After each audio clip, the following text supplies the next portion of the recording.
Okay, there we go. Okay, so let me go here with our introduction to yet another look at Shoftim. RBG. Shoftim, of course, means judges, and the Parsha begins with instructions for establishing a legal system in the Promised Land, magistrates to hear cases and claims and make fair judgments. This is from an exquisitely illuminated transcript of the Mishneh Torah, a second or repetition of the Torah by the great scholar Moshe ben Maimonides. Rambam took 10 years to write this 14-volume, 1,000-chapter masterwork, considered to be the first ever comprehensive code of halakha, Jewish law. Rambam designed it to be so exhaustive and accurate that, in his opinion, no other commentary would be necessary. In fact, in the introduction, he modestly writes, "One should read the written Torah and then read the Mishneh Torah. Then he will know the oral Torah in its entirety without needing to read any other text beside." The page introducing Shoftim is from an illuminated manuscript created in Italy 250 years after Maimonides' death. The images are in eye-catching color with gold leaf decoration, the title of each the chapter in gold lettering. The artist, whose name is lost to history, was known as the master of the Barbo Missal, a lavishly illustrated prayer book that he made for a Catholic bishop. He illustrated several other noted Christian liturgical manuscripts, but as far as is known, the Mishneh Torah was his only work done for a Jewish patron, whose name also is lost to history. The Hebrew lettering may have been the work of a sofer, a Torah scribe, while the scene in the illumination is typically medieval.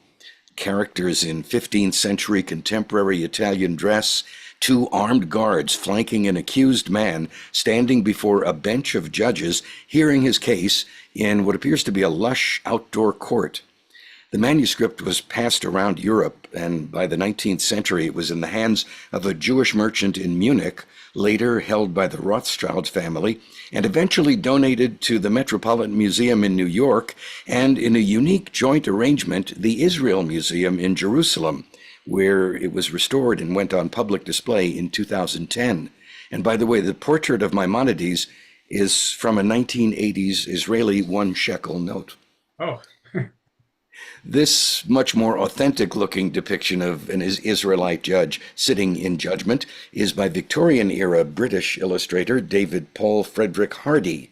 His art appeared in magazines and newspapers of the day, as well as more than 170 books by authors from Jane Austen to Charlotte Bronte, Sir Arthur Conan Doyle to Bret Harte, and Edward Lytton, the politician and writer believed to be the first to use an opening line, "It was a dark and stormy night."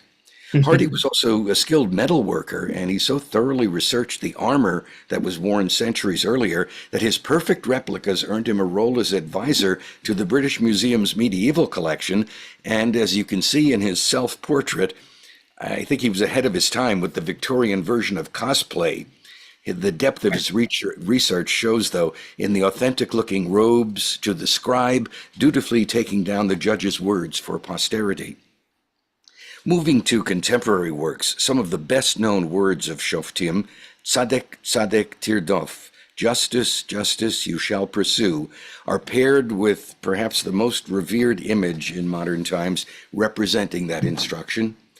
Miami-based artist and sometime film star Rivka Krinsky honors the late Supreme Court Justice Ruth Bader Ginsburg with this portrait done shortly after the justice's death in 2020.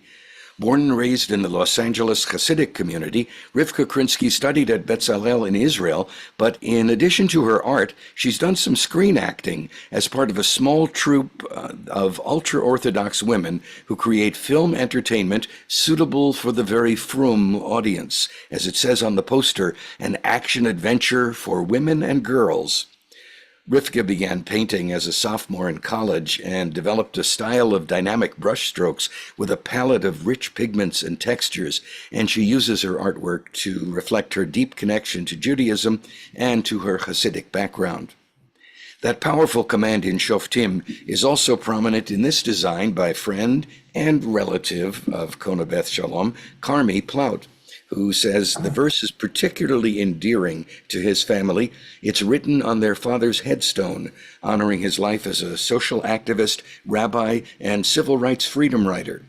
Carmi adds that he designed the image as an urgent call to action, the raised fist a rallying call, a sense of strength and motivation coming together. Overlaid above the fist, Carmi puts the line from Amos, justice runs down like water, and righteousness like a mighty stream, a verse used often by Martin Luther King in his high-powered, energized social speeches. Swiss-born Karen Foreman, who now lives and works in Northern California, uses a variety of media, from photography and digital art to classical paintings, for her Parshot illustration series, from which this is Shoftim, the scales of justice balanced, as the Parsha advises. You shall not skew judgment, no bribe shall you take. The building behind the scales, temple perhaps or courthouse, is reminiscent of the Hamsa shape, and instead of the traditional blindfolded figure of justice, the female form supporting the balances is simply turned away from the viewer, looking away from favoritism or unfairness. From the Women of the Book collection that commissioned original pieces from 54 Jewish women artists from around the world, the Shoftim entry is by another California-based artist, Judith Cerebrin, who also uses her skill as a calligrapher. The text of the image includes 2 miniature volumes sewn into the parchment, and she gives a modern interpretation to the justice and legal themes from a woman's point of view, what she calls restorative justice. It starts with, I give this living world to you, all living things, that humans may share and will use your vast intelligence to do so. You shall appoint judges and mediators to bring conflicting parties together, to repair damage done, to reconcile, to reassure, reintegrate, and reevaluate. You will live cooperatively. All life will be nurtured. You can do this, for I will be with you. Cooperation and sharing must supersede greed. Restorative justice you shall pursue. That from Women of the Book artist Judith Cerebrin. And remember that first image, the illumination from a Maimonides manuscript? That provides the inspiration for this Shoftim art by Canadian Leah Crust in her collection Illuminations, an exploration of Haftarah through art and history. She refers to the Isaiah Haftarah that accompanies Shoftim, in which the prophet reassures the exiled and imprisoned Jews that they have not been forgotten or abandoned, that God will judge their enemies and will sustain us in justice. Interestingly, alongside the justice you shall pursue quote, she depicts an egalitarian judiciary, men and women seeking justice together. That's from Leah Crust, and that's our art gallery for this take on Shoftim. Well done. Thank you. Yehuda, did you say something? I said well done. Oh, thank you. Oh, next time we go around, I'll have to get if you have a picture of your father's headstone, I'll include that with the. I probably have one somewhere. Mm-hmm. Interestingly enough, when my mother died, she had written into her last will and testament that she died in California, but she wanted to be buried in Israel. And then she also had written that she wanted my father to be disinterred and moved as well. And the Orthodox would not allow his headstone to be sent because there was carved into the headstone was an image created by Ludwig Wolpert, who was the Jewish artist in residence of the Jewish Museum in New York, of Etz Chaim. And the Orthodox did not allow that graven image depiction but I think it's all arbitrary. He was a Reform rabbi because when we go, we regularly visit like Aviva's parents' graves, and there are images there on the other graves in the graveyard. So it's just, it was a little strange because now, you know, the headstone is no longer in use because the body has been interred in Israel now. Interesting. The politics of the different branches.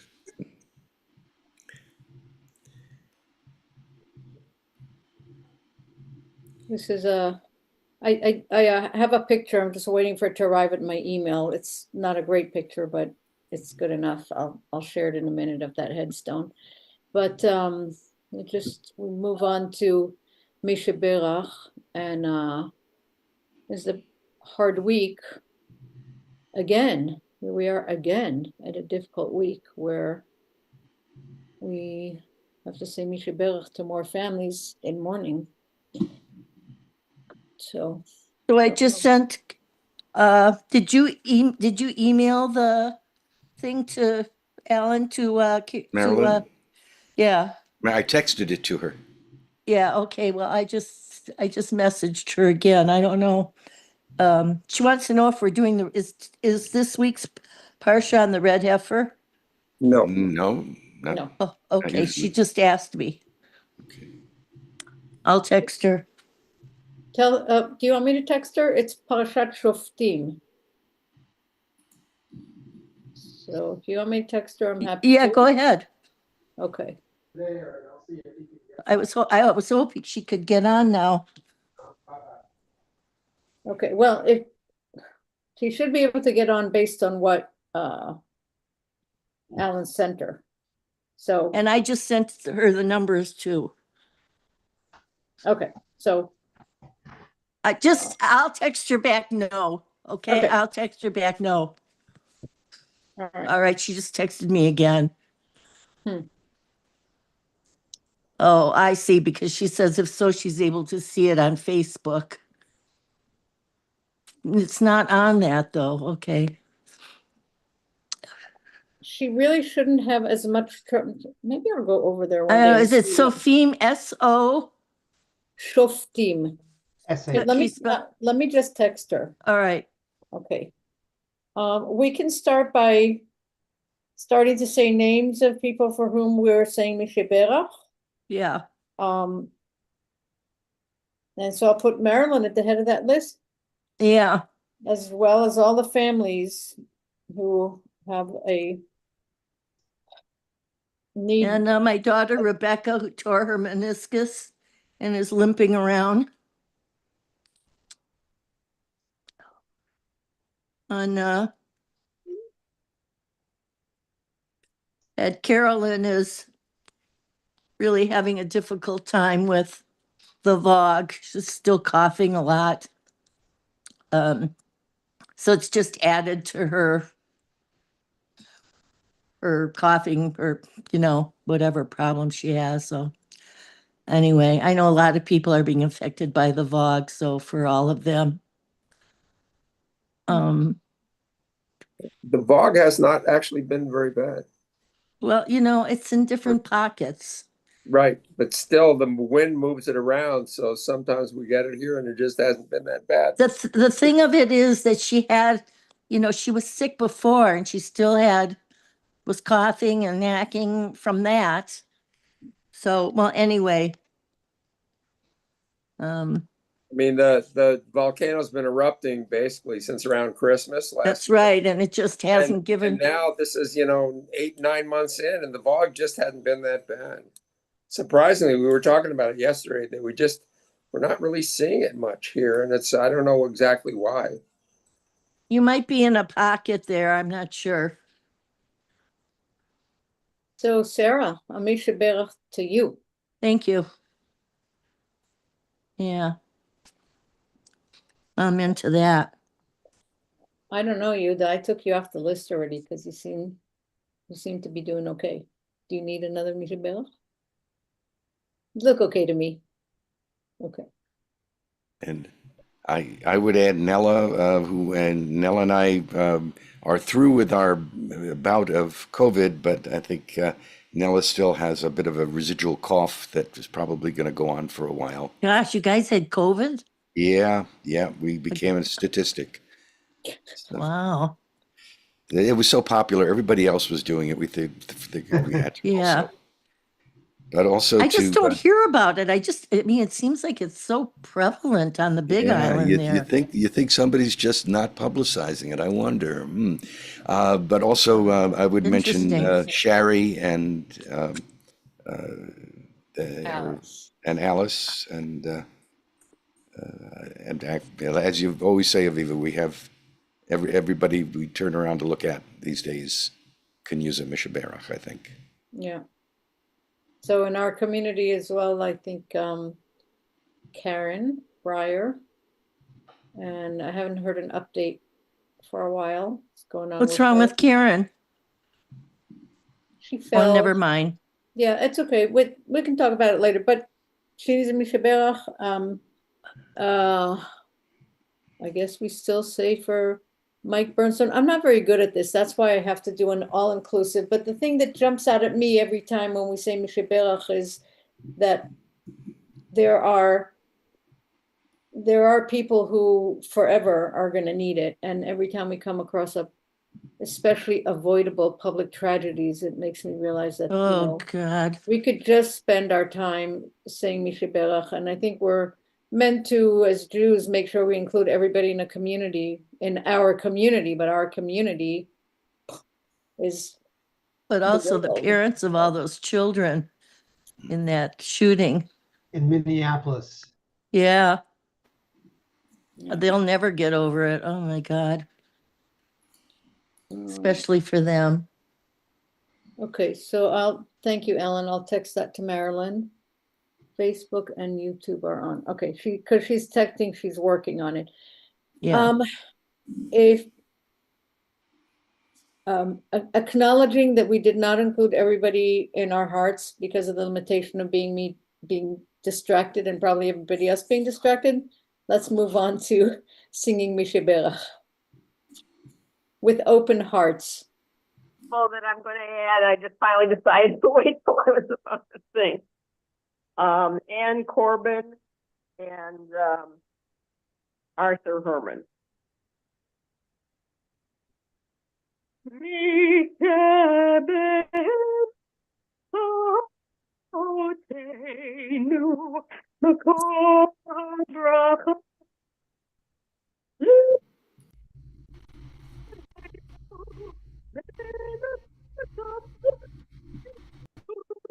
Once before, help us find the courage to make life a blessing and let's say Amen.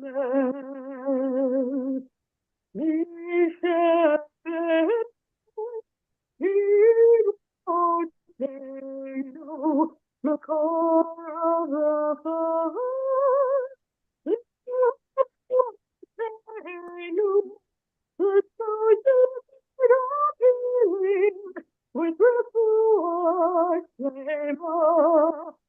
the renewal of body, the renewal of spirit, and let us say, Amen.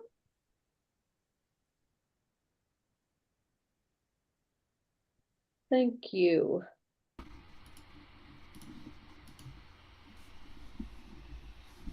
Before we do that, Alan, let me see if I can share the photograph I just pulled up. And yes, so this is kind of from the side. No, that's not the one he's referencing. Why not? It's right there. Oh, I thought you meant the original with. Justice, justice shall you pursue. Mhm. But it's not a very good picture, but it has this Hebrew name, Binyamin Ploutz.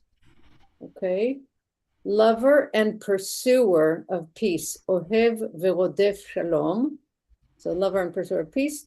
Ohev et habriot, loves all creatures. And mikarvan la Torah, and brings them closer to Torah. There you go. I found it. Thank you. That's very special. Okay. Yehuda, why don't you say the bracha? Baruch atah Adonai, Eloheinu melech haolam, asher kitshanu b'mitzvotav v'tzivanu la'asok divrei Torah.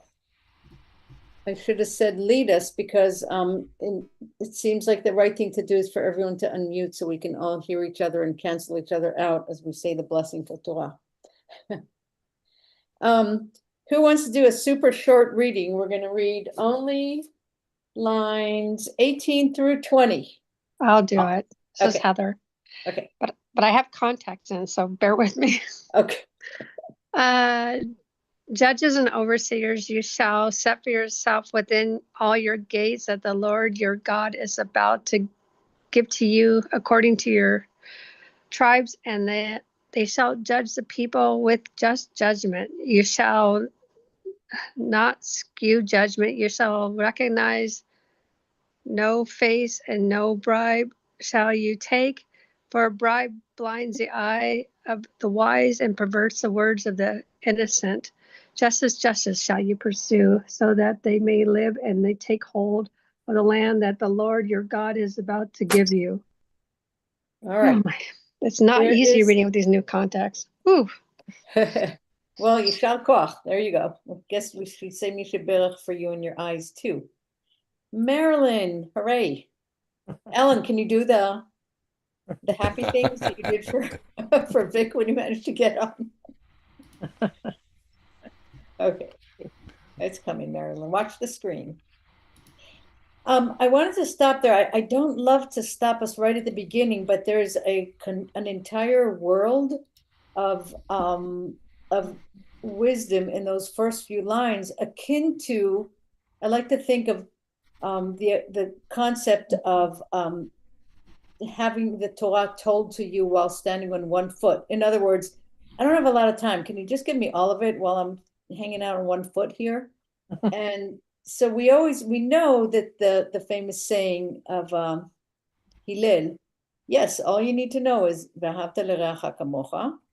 But the next sentence that he says, and love thy neighbor as thyself, the next sentence he says, now go study.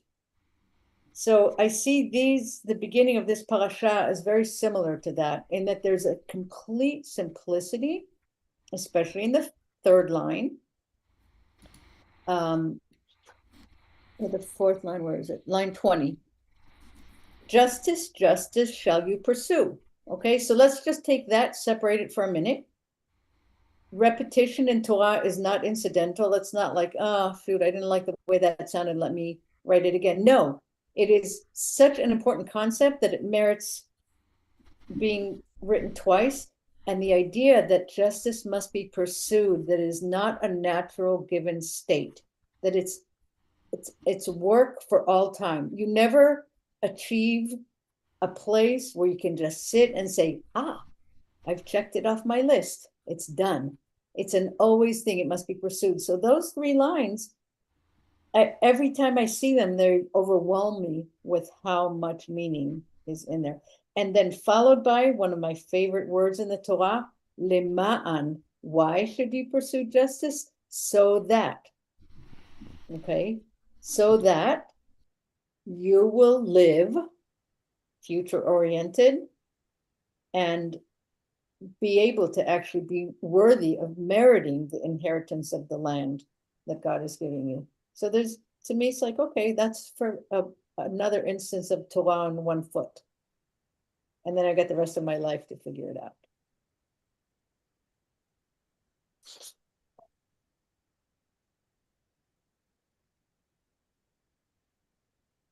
I have a question about the Hebrew there. What is the root word for to live there that's used there? Yeah. From Chai. You see the in line 20? I don't see how that right up right now. Okay, here. Let me Alan's go get kind enough to put Safaria. in. Justice shall you pursue so that you may live. In Hebrew, it's tichyeh, where Alan had the, yeah. You see the chai in the middle? Okay. Let's see, we're at 20. Yes, right there.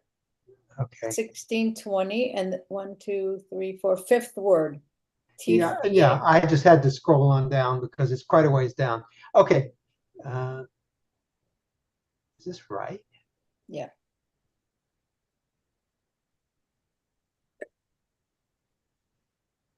Okay, Okay. yes, I see it.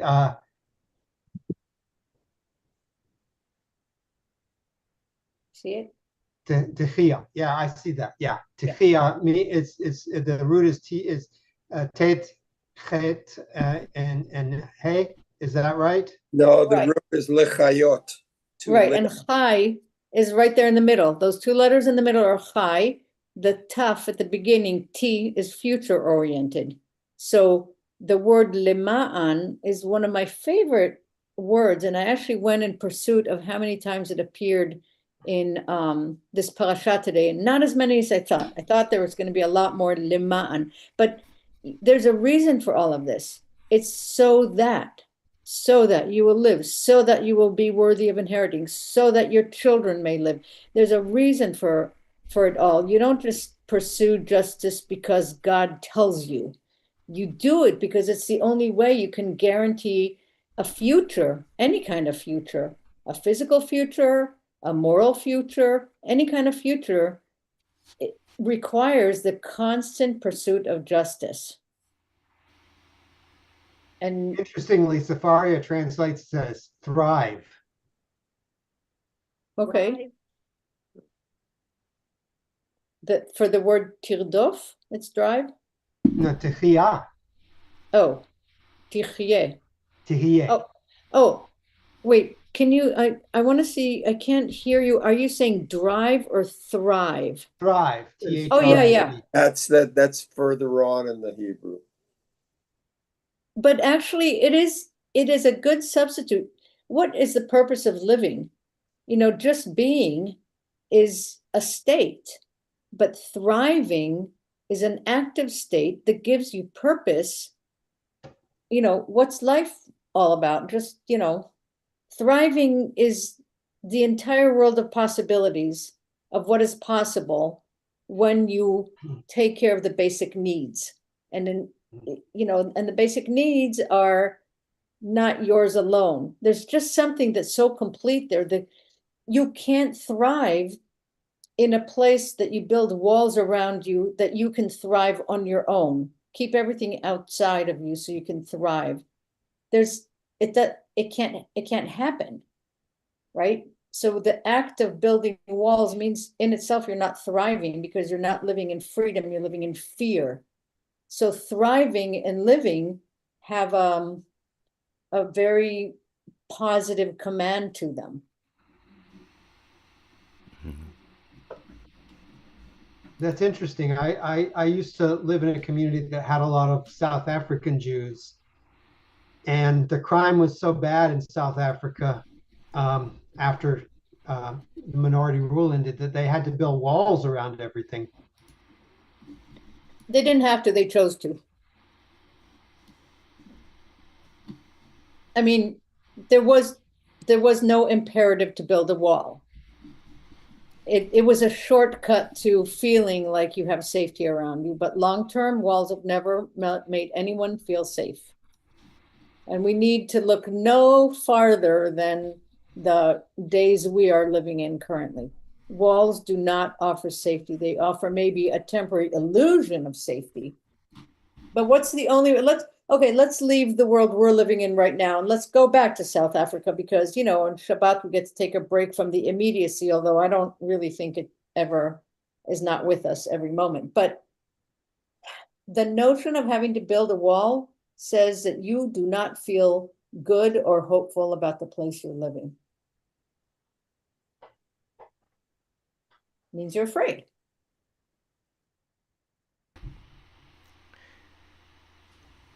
It also means that you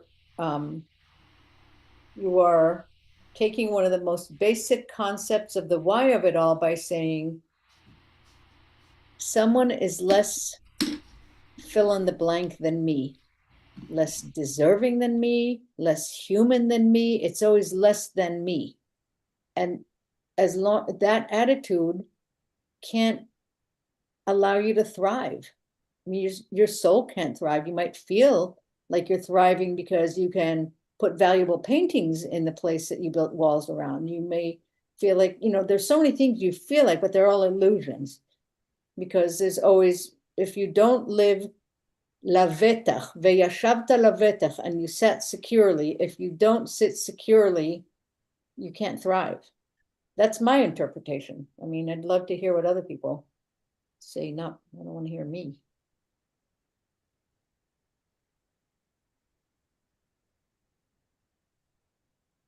Let unmute you.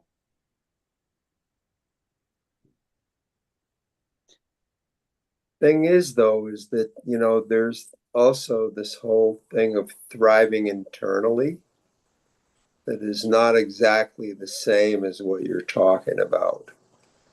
And, how do you actually create a spiritual space for yourself whereby you can be considered to be thriving?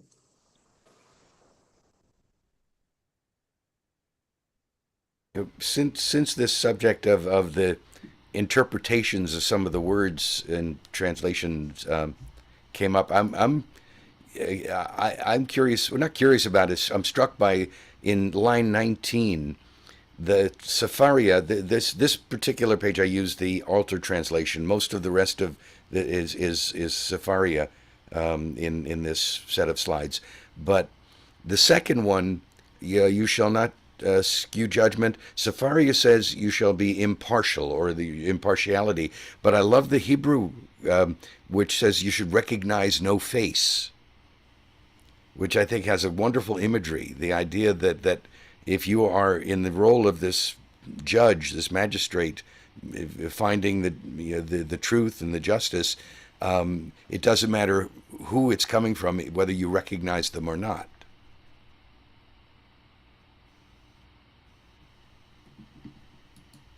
The concept of a face is also has a very, let's see, Marilyn added to you this comment only with intention, I think. Okay, I don't know if you saw that, Yehuda. The concept of face also in Torah speak is it's loaded. I mean, first of all, in the first of the 10 utterances, which are known as commandments, but they're not commandments at all, there's an idea that you should not put any other image in in front of me, an al-panai. It's from the same root word, panim. And one of the interpretations that I really like is because if everyone is created in the image of God, and you interpret an image based on, and this is Alan, from your research into art and art through the ages, and the images of who people are and what they look like and how they dress based on the surrounding area and the time frame, that is something that you can do with people, because it may help you identify. If you're doing art in your day and you want to get a very important concept, the more a person looks like you, the more you'll identify with them.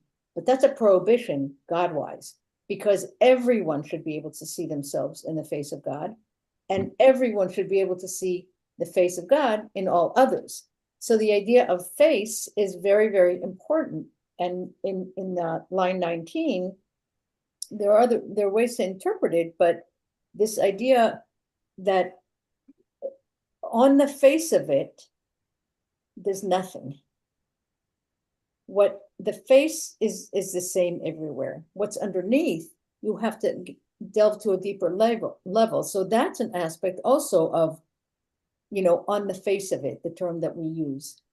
So it's very complex, but panim in biblical speak comes up many times. And the one that I think about always that comes twice is panim el panim, where God says to Moses, nobody, let's see, nobody has seen me face to face and lived, I think is a translation, right? There's this, on the one hand, you can't see the face of God and live. On the other hand, you always have to see the face of God in others. So to thrive in that context, you know, seeing the face of others as well as yourself. I mean, to thrive means also to persevere. I mean, it doesn't mean there's not going to be hardship. You have to overcome obstacles to thrive. Mhm. And so there's an element of trusting Hashem to get you through those obstacles, you know, and to help you develop kindness and the ability to contribute to your community. But I think it means persevering too in a big way. So not just growing physically, but because we stop growing physically at some point, but in this context, growing spiritually, thriving spiritually, I think it just doesn't mean, and it's really important, at least for me, that there are definitely hurdles, temptations, you know, and it's interesting in this place, we talk about idolatry, which is a huge one. And also later when we get into it, I'd like to ask about the death penalty for idolatry. But anyway, Yehuda has. And I think after you, the Marilyn, were you trying to unmute and say something? Okay. So you have to speak and then Marilyn, I'll press. Oh, you got it. You got it. Okay. I'm gonna harp. You're spending. You're talking about the word panim, which is face, but I think that maybe just as important is to talk about the word takir. Takir means to recognize, and there's sort of a double meaning within this, Aviva, as if you say that you're supposed to see or recognize takir, God's face in every person who's in front of you, and yet it's saying here not to. And that the piece of art that Alan showed during the gallery walk of the woman with her face turned away was fascinating way of thinking about it, because if you actually recognize every single face as God's face in front of you, and here you're directed not to. And it's a powerful double, in effect, it's a double entendre. So there's a pshat, a simplicity to that lo takir panim, and I do think that it refers to don't look more favorably upon those that you feel more of a kinship to. In other words, that That's impartiality as exactly. it's translated. So yeah, I love how deep we can get into the words, but I want to put it in the context is that it's about equality, right? So the judges are human, and judges need to be warned not to show favoritism. That's a pshat, the simplicity of the understanding. Well, in addition, we have this concept of recusal. And if you actually do recognize someone in front of you, you're not supposed to act as a judge.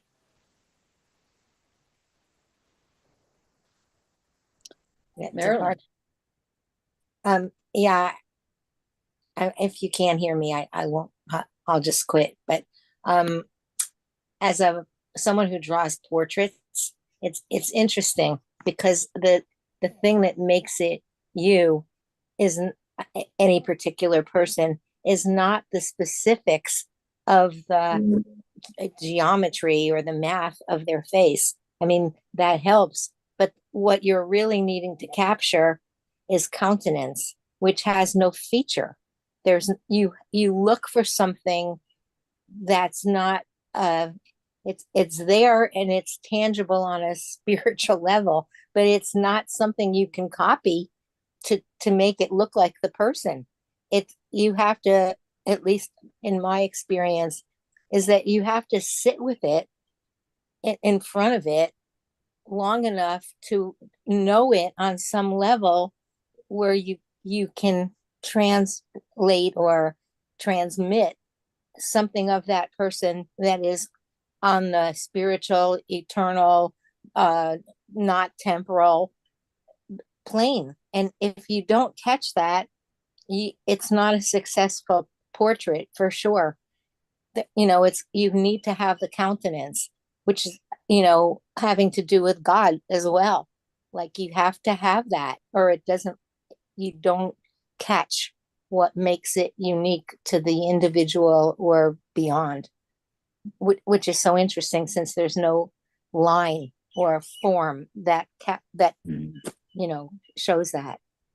I don't know if that makes any sense, but Oh, it makes so much sense. I actually love that. That really enriched my understanding. Thank you. sure. Thank you.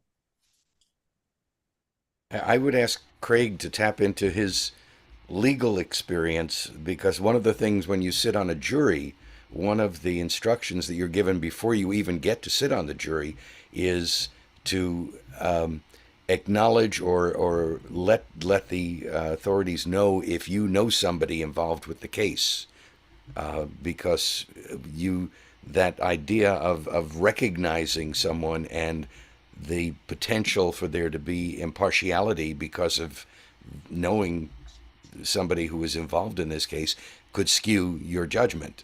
And I don't know where that comes from, whether that we can draw a direct line back to this Parsha, or whether that's something that comes from English law. Probably you could go back to the Torah. It predates everything else, but it's also just a matter of common sense that if you know somebody, you cannot necessarily be a fair juror, although it's pretty easy to exclude people in a big city like Denver or Honolulu. But if you go to a smaller community, invariably people will know witnesses or parties, and they have to be questioned by the judge and determine or commit that they will set that aside. But it's not easy. So in smaller communities, there will be situations that bring this up. Yeah. Yeah. So Yeah, as I remember from the last time I sat through 2 days and didn't end up getting selected, it's not a disqualifier. If you say, yes, I recognize, or, you know, whatever, you do have a conversation with the judge. And that's actually one of the most fascinating parts of sitting through the 2-day process and watching a jury be selected. I was surprised by how some of the assumptions that I had were not correct. And it was a young, wise judge that questioned people. I really learned a lot. You know, I learned a lot because I study Torah, and I really do see directly. I know where these things come from. I feel like I understand, and I understand the importance of not taking things on a surface level. So. right. The idea is to eliminate bias. And from a trial attorney's perspective, we prefer that if we don't like a juror because maybe they know the defendant, that we exercise a challenge for cause, which means we have an unlimited number of challenges. You need to be removed for cause. Then we get a smaller number of peremptory challenges where we can dismiss a juror for almost any reason, except for reasons like race or religion, which is prohibited constitutionally. But even there are limits to me. There are even limitations to the human court. Like if somebody, maybe there's not enough evidence for somebody to win, say a monetary fee or something from the court, you know, God can take that reward and give it to put it someplace else over and above whatever the court decides. So there's that, I think, to consider as well. The limitations of, I guess probably lawyers don't like to hear that. Maybe, I don't know, Craig. But that's anyway, that's what I believe. We have our limitations, no doubt about it. They definitely are, yeah. We're getting into the good conversation. So let's, Alan, the next section we're going to read is through 1713, right up until when we start talking about kings. And But we didn't get into being put to death for Does it have, idolatry. no, Yeah. Is that where we're yeah, going? that's why I said we should keep Okay, going because okay. it's yeah. All right, who wants to read? I'll read. Okay. You shall not set up a sacred post, any kind of pole beside the altar of the Lord your God, that you may make or erect a stone pillar, for such the Lord your God detests. You shall not sacrifice to the Lord your God an ox or a sheep that hath any defect of any serious kind, for that is abhorrent to the Lord your God. If there is found among you, in one of the settlements the Lord your God is giving you, a man or woman who has affronted the Lord your God and transgressed his covenant, turning to the worship of other gods and bowing down to them, to the sun or the moon or any of the heavenly hosts, something I never commanded, and you have been informed or have learned of it, then you shall make a thorough inquiry. If it is true, the fact is established, that abhorrent thing was perpetrated in Israel.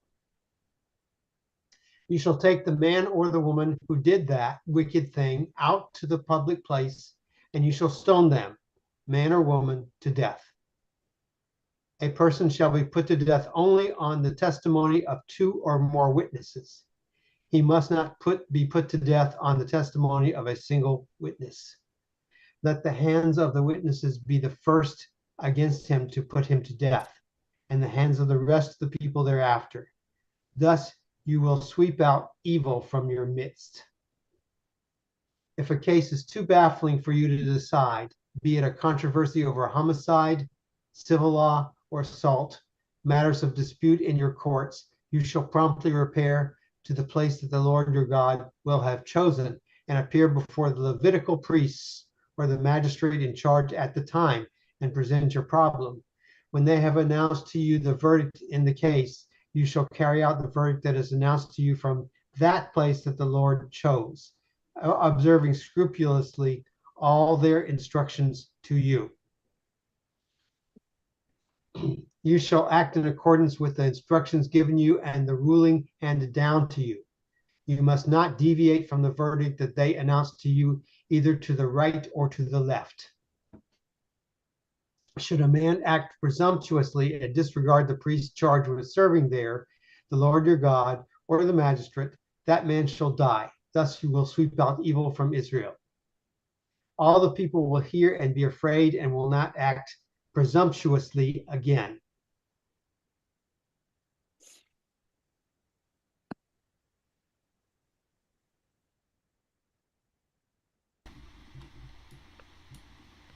Wow, that's quite a penalty for contempt. Yeah, but The I first think thing, it's for a national, it's, all of these things. Um, he's at the head of the nation, and so there's a corruptness that can go through the whole nation. So it's like really heavy duty because it can spread like a virus throughout the whole kingdom.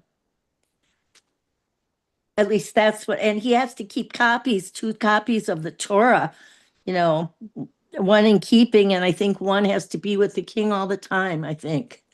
That's actually in the That's to next come. segment. I stopped right before the king's Oh, part, 'cause okay, that's okay. loaded. But Yeah, Chris so, wanted to get into the witness of but the I think what- nationalism, like how a leader's behavior can corrupt the psyche, the collective psyche of the whole nation, I think is something that's really important in this Torah study for us to look at. And that's why it's so, there's so many, that's why it seems to be really harsh penalties for that. but shalom, everybody. Beautiful comments. I'm just struck by 2 thoughts that occurred to me during the reading. one is that it's been so long since we've had a Levitical priesthood. So who to consult with in the generation now? How has that been reinterpreted? Great question. And the second, as we read about, the ancient forms of idol worship and the goddess religions and the Asherah tree, and I'm just, especially being in here in Hawaii and not being in Sfat anymore, I'm just struck how different we are. Maybe I can't speak for everybody, but how different the Jewish people are after being carved and shaped this way over millennium from the nations of the world. I mean, I didn't want to be isolated out there in Puna land, so I started just meeting people and getting to know, who are the locals here, and I'm just struck by how different we are. Or I am, and things that are just normal and part of the, the way of connecting with the divine or with God, are completely forbidden, and how thousands and thousands of years ago, our great great great grandparents decided, we're not going that route. So that's fascinating to me. Mm-hmm. Yehuda? Yehuda's got his hand up. I'm very taken by how advanced the thinking is of how to fairly deal with people. In a lot of ways, people compare what's written here to probably the most prominent judicial code of that time was the Hammurabi Code, which definitely distinguished between three completely different type of people, whereas here everybody's the same. And the way that we handle witnesses is fascinating, and that let he basically who accuses throw the first stone. That's powerful stuff. Basically, that you can't just go around and throw mortgage fraud at people without providing evidence and having a bunch of people back up the evidence. This is powerful stuff, and I to have something written down at that time, it's created a way for the world to deal with societal judicial matters in a very different way, and I'm proud of it, and I know the difficulties also inherent. Ruth Ellen? My usual way, I'm going to go, and there's the rub again, partly because to some degree, all these proclamations are really, in a way, assuming underneath a level of trustworthiness and so on. And I don't know if it's a New Testament or not, but I kind of quoted it. It's, vengeance is mine, saith the Lord, or whatever. The people who are against the death penalty. How can we ever know, even if we have two witnesses, that's such a punishment that you can't come back from, right? Well, it's better to say at least two witnesses and it just helter-skelter, right?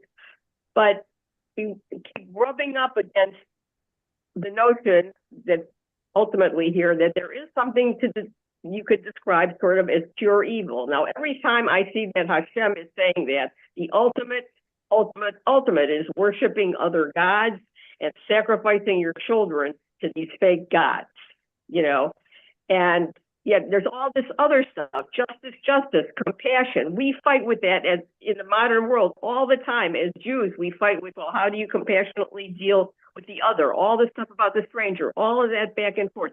How do human beings make that distinction that says this person or this group of people's behavior is so heinous and so, to Sarah's point, able to infect the whole community that they literally have to be totally wiped out? I mean, we talk about this when we talk about at Mount Sinai, this sucking up. What did the priest's children do? It was that terrible, that kind of punishment, because part of us, we want to be just fair and be humble enough to say we, as each individual, don't know the answer. I'm just throwing that out. That's one of the hardest things.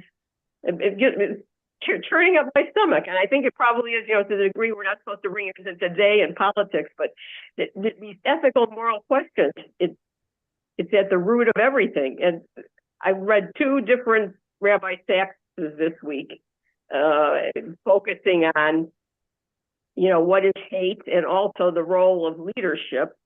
And we didn't quite get into that. So that's a little bit of what Sarah's talking about, why the people decided they needed a king. They weren't supposed to have to need a king.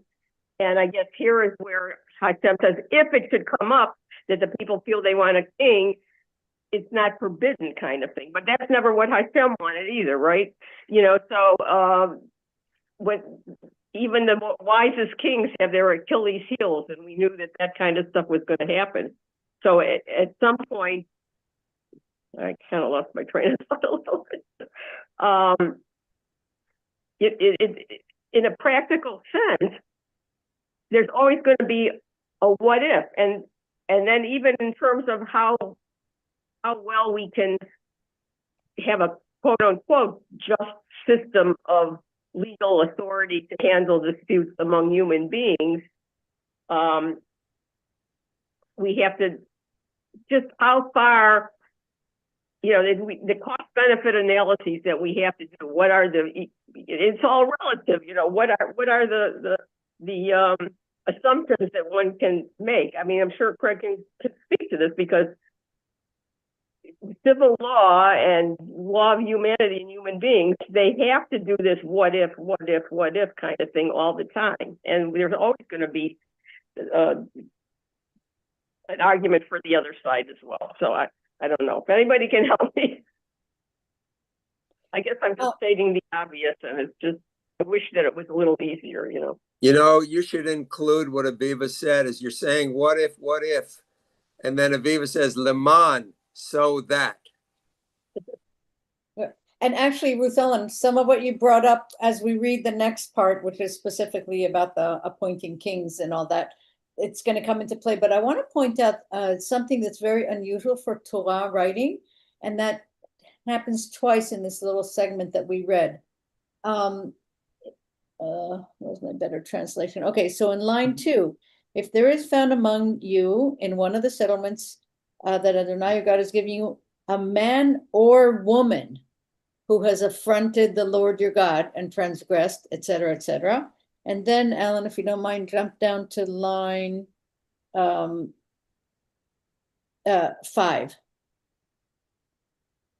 One more slide. There we go. And then you shall take the man or the woman who did that wicked thing out to the public place. You should stone them, man or woman, to death. How unusual is that, to have twice in a very brief period of time the concept of man or woman in Torah speak? To me, it struck me as very unusual, and I kind of went into trying to understand it a little bit, and it seems like, the whole issue with the paternalistic nature of the writing of Torah is a product of its time. But these things are really specific and so important That's right. that it implies that even though the society is male-oriented, in these particular instances, crimes against God, that men and women equally are responsible and deserving of punishment. I thought that was really interesting. I can't think of any other place where, in such a brief place, the mention of men and women very uniquely is I think that speaks to the seriousness of the matter, and how it can corrupt the whole society. My mother used to always say, you have eyes to see, you have ears to hear, you have a mouth to talk, and you have a brain to think. And so you go out in society, and it's constantly trying, to compete for your attention, to get you to be part of that society, yet we're supposed to go into that society and make it holy. So I think that's why, we put up certain gates to, set what are our limitations. How far can you go? But anyway, because these are the things that shape us as people. And, when I look at all of you, I think, oh my God, I'm looking at like a really ancient people that came from like way back, thousands of years. How did how did they get to this point? And to me, it's because of these gates and because of the, the Torah and being able to not get completely assimilated into society. So, they're constantly competing for our attention out there, aren't they? I mean, okay, if you do this, you can have a new, gold palace kind of thing, especially here in America, where things are very, very fast moving. And very often, how wonderful of a person you are depends on how successful you are. It's very ego, filling. And so we have to have a way to stay holy and fulfilled. And I think idol worship, it kind of contains all of it, all of the glamour and the uh what's the word I'm looking for? Like like you can just get caught up in having bigger and better and more in this, especially in the Western society. It's such a heavy root is placed on it. Alan? So gates, what you see, what you hear, what you think, and what you say. I wanted to come back to what Yehuda said about the power of those two lines. The one about we need to have two witnesses. Nobody could be put to death, even for this worst of offenses, on the say of just one witness. But also the second part, that the person, whoever is the witness or the accuser, is the one who must begin the execution process. And that to me, that resonates, because I don't know how many times we've heard it where some pompous politician says, we're going to have the death penalty for this. And I say, yes, you be the one to push the button then. If you're going to demand the death penalty, you're the one that has to be in the position of taking the life. And adding to that, Alan, my question is, how often did this actually occur? Like the adultery thing we always talk about, like how often did it actually occur? The adjunct phrase is, let he who is without sin cast the first stone. Is that New Testament? Yes.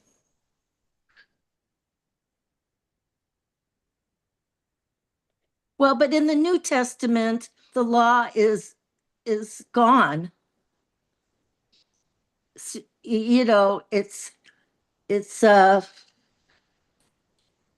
yeah, the law is gone in the New Testament. So I don't know if that works for me, Yehuda.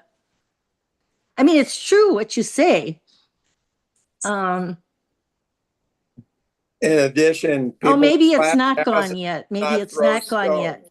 Maybe it's in the gospel part before the modern crucifixion. equivalent is people in glass houses shouldn't throw stones. Yeah, I understand. We have lots of different things that sort of circle around this whole idea. Yeah, but you still have to rightly divide the word. So I'm thinking maybe if that's in the gospel, who said that? Jesus or Paul? It's the gospel. Gospel is only the four witnesses quoting what they saw Jesus say. Okay, so it's before the crucifixion, so then the law would still be intact. Throughout the whole law, they threw out, and this is when they took it to the Gentiles. There's no question about that. If they threw out the whole law, the evangelicals wouldn't be going on and on about how homosexuality. Yeah, well, Paul threw out the law. That's why I'm asking Yehuda where that is in the text, because it's important to know where it is in the text. Is it before? Yeah, I know, Yehuda, but you can see what my point is. Yeah. Can you see, Yehuda, what I'm saying? Like, you have to know. As a tour guide, I'll say it's before the crucifixion. Okay. It happened when the adulterous woman was brought before. It's a story that points out the hypocrisies.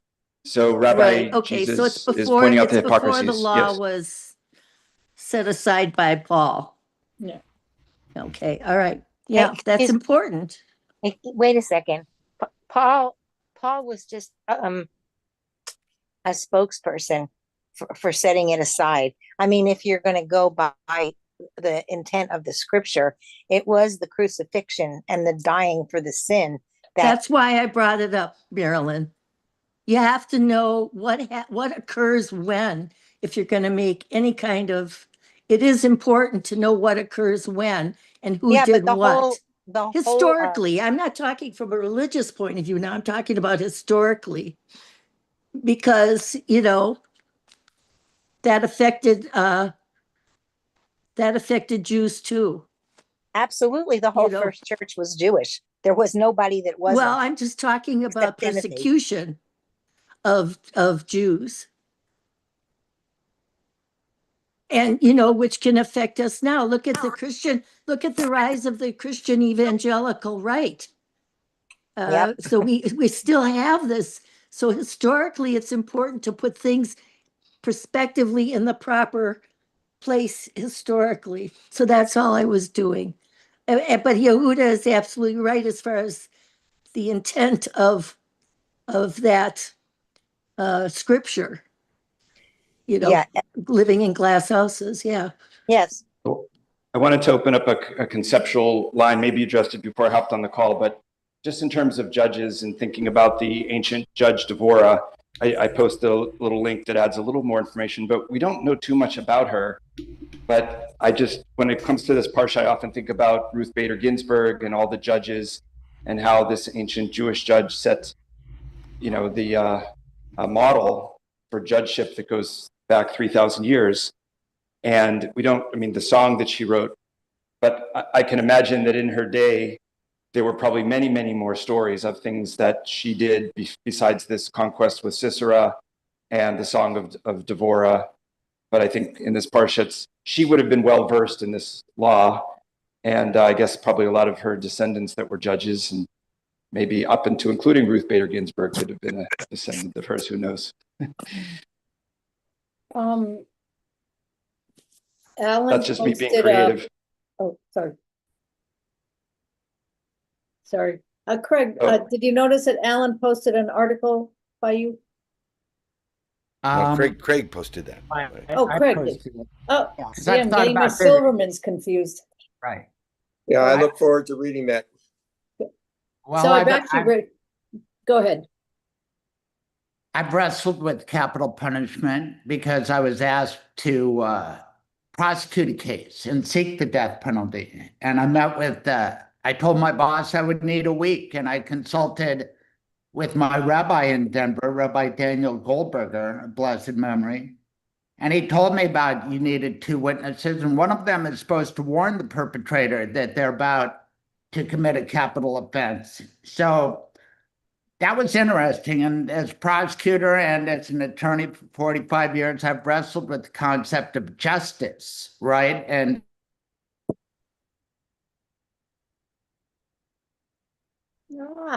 Can't hear you. We can't. You froze, Craig, and I so want to hear what you're saying. When you're screen. There we go. Go ahead. I'm sorry.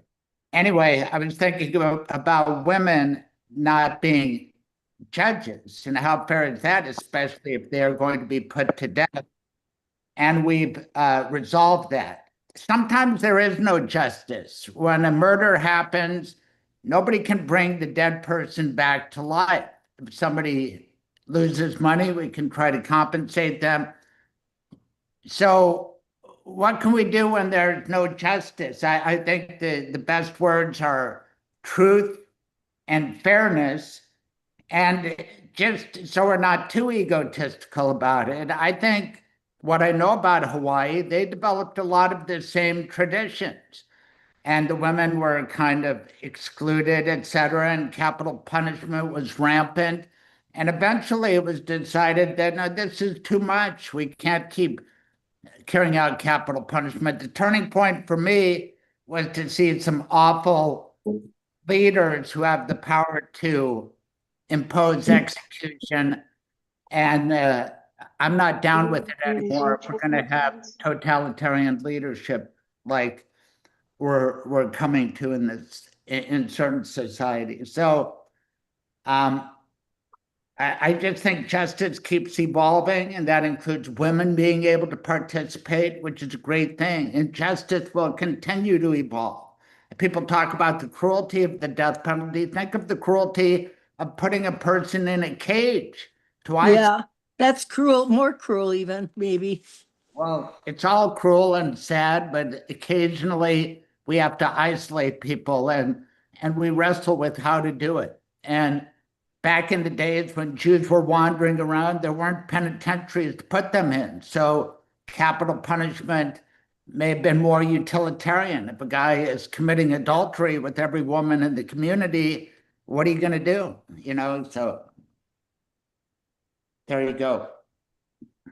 So as we move a little bit further in the reading, it's definitely a good time to talk about the setting up of a justice system, because we do have very specific, going back to, I think the first instance I remember reading about this was in Yitro, Jethro, when he, as a human being, looks at his son-in-law and says, "You're going to burn out, bud. Do these simple things, but appoint other people, and especially for the really difficult ones, the really difficult cases." And this is a theme. And so here we actually have pretty, after we talk a little bit more, after we read a little bit more, put it together and see how we interpret that a justice system complete with different branches, that how that makes it gives very pragmatic, a very pragmatic read to it. That's not just in the ethereal level. There's an actual pragmatism that's written in. So that's kind of what I want to get to. So, well, if whoever wants to read, where are my notes? We're going to read the part on Kings, which is only 6 lines right now, 14 to 20, and then we'll go through priests and prophets in one shot. Okay, I can't see everybody's face. I'm gonna read, it's okay? Yeah, of course. If after you have entered the land that the Lord your God has assigned to you and taken possession of it and settled in it, you decide, I will set a king over me, as do all the nations about me. You shall be free to set a king over yourself, one chosen by the Lord your God. Be sure to set as king over yourself one of your own people. You must not set a foreigner over you, one who is not your kinsman. Moreover, he shall not keep many horses or send people back to Egypt to add to his horses. Since the Lord has warned you, you must not go back that way again. And he shall not have many wives, lest his heart go astray, nor shall he amass silver and gold in excess. When he is seated on his royal throne, he shall have a copy of this teaching written for him in a scroll by the Levitical priests. Let it remain with him, and let him read in it all his life, so that he may learn to revere the Lord his God, to observe faithfully every word of this teaching, as well as these laws. Thus, he will not act haughtily toward his fellows, or deviate from the instructions to the right or to the left, to the end that he and his descendants may reign long in the midst of Israel. There's that lima'an, so that. I love that. I love when it comes up. It makes me want to say, whoa, let me backtrack and read what it said before that. Okay, discussion on the, first of all, the onset of that reading, which says, when, if, after you've entered the land, you decide that you decide to set a king before you, there's no prohibition there. There's an acknowledgement of human nature, of the need for fill in the blank, of the time frame in history where that was the model. It doesn't say no, do not appoint kings. It says if you appoint a king, and then a delineation. So I think that's very significant. Again, the Hebrew does a really good job of reiterating things. So line 15 starts with, you shall be free to set a king over yourself. som tasim. It's a repetition. It could also be read as, you shall surely put a king that God has chosen. So very interesting way to read it. But again, the repetition of two words in Hebrew is never without a greater heft to it.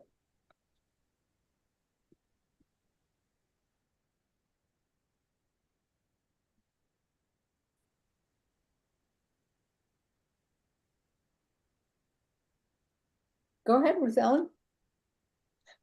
I guess in a way, all of a sudden I'm coming to these big ideas. That the whole idea of the Torah, if it was all just, we could all agree, Hashem says do that, and it was that easy. But it's a contract, it's a compact, it's between us and the divine. And to the degree, this is a way that pragmatically we can live on earth together, hopefully in peace and in abundance. But then the evil influence, the evil, all that. So a lot of the laws and what instructions that are here have to be in some ways premised on the fact that we agree there is a social contract.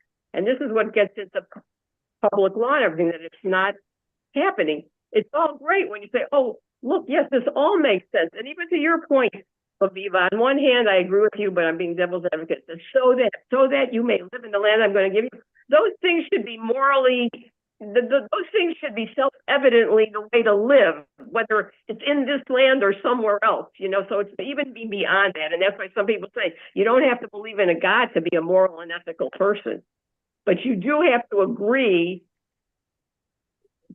to look into oneself when you're interfacing as an individual and then as a community, to not go to the left or right, to be straightforward, to follow the straight path. I just telling somebody, I'm going to square this with somebody, I'm going to make it right, or are you on the level? Out of a movie I learned, maybe Craig knows this, that stems from the Masons. The Masons say, I will meet you on the level and leave you on the square. The whole idea is about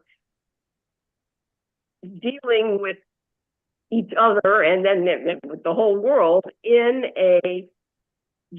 like a mensch. I don't, so what happens is all this stuff when it gets corrupted, and you don't have trustworthy leaders, then the words don't really mean anything. I mean, that's what we're talking about now. It doesn't have to be an outright totalitarian dictator. They give the lip service to following a constitution or whatever, but then they've manipulated and corrupted the words.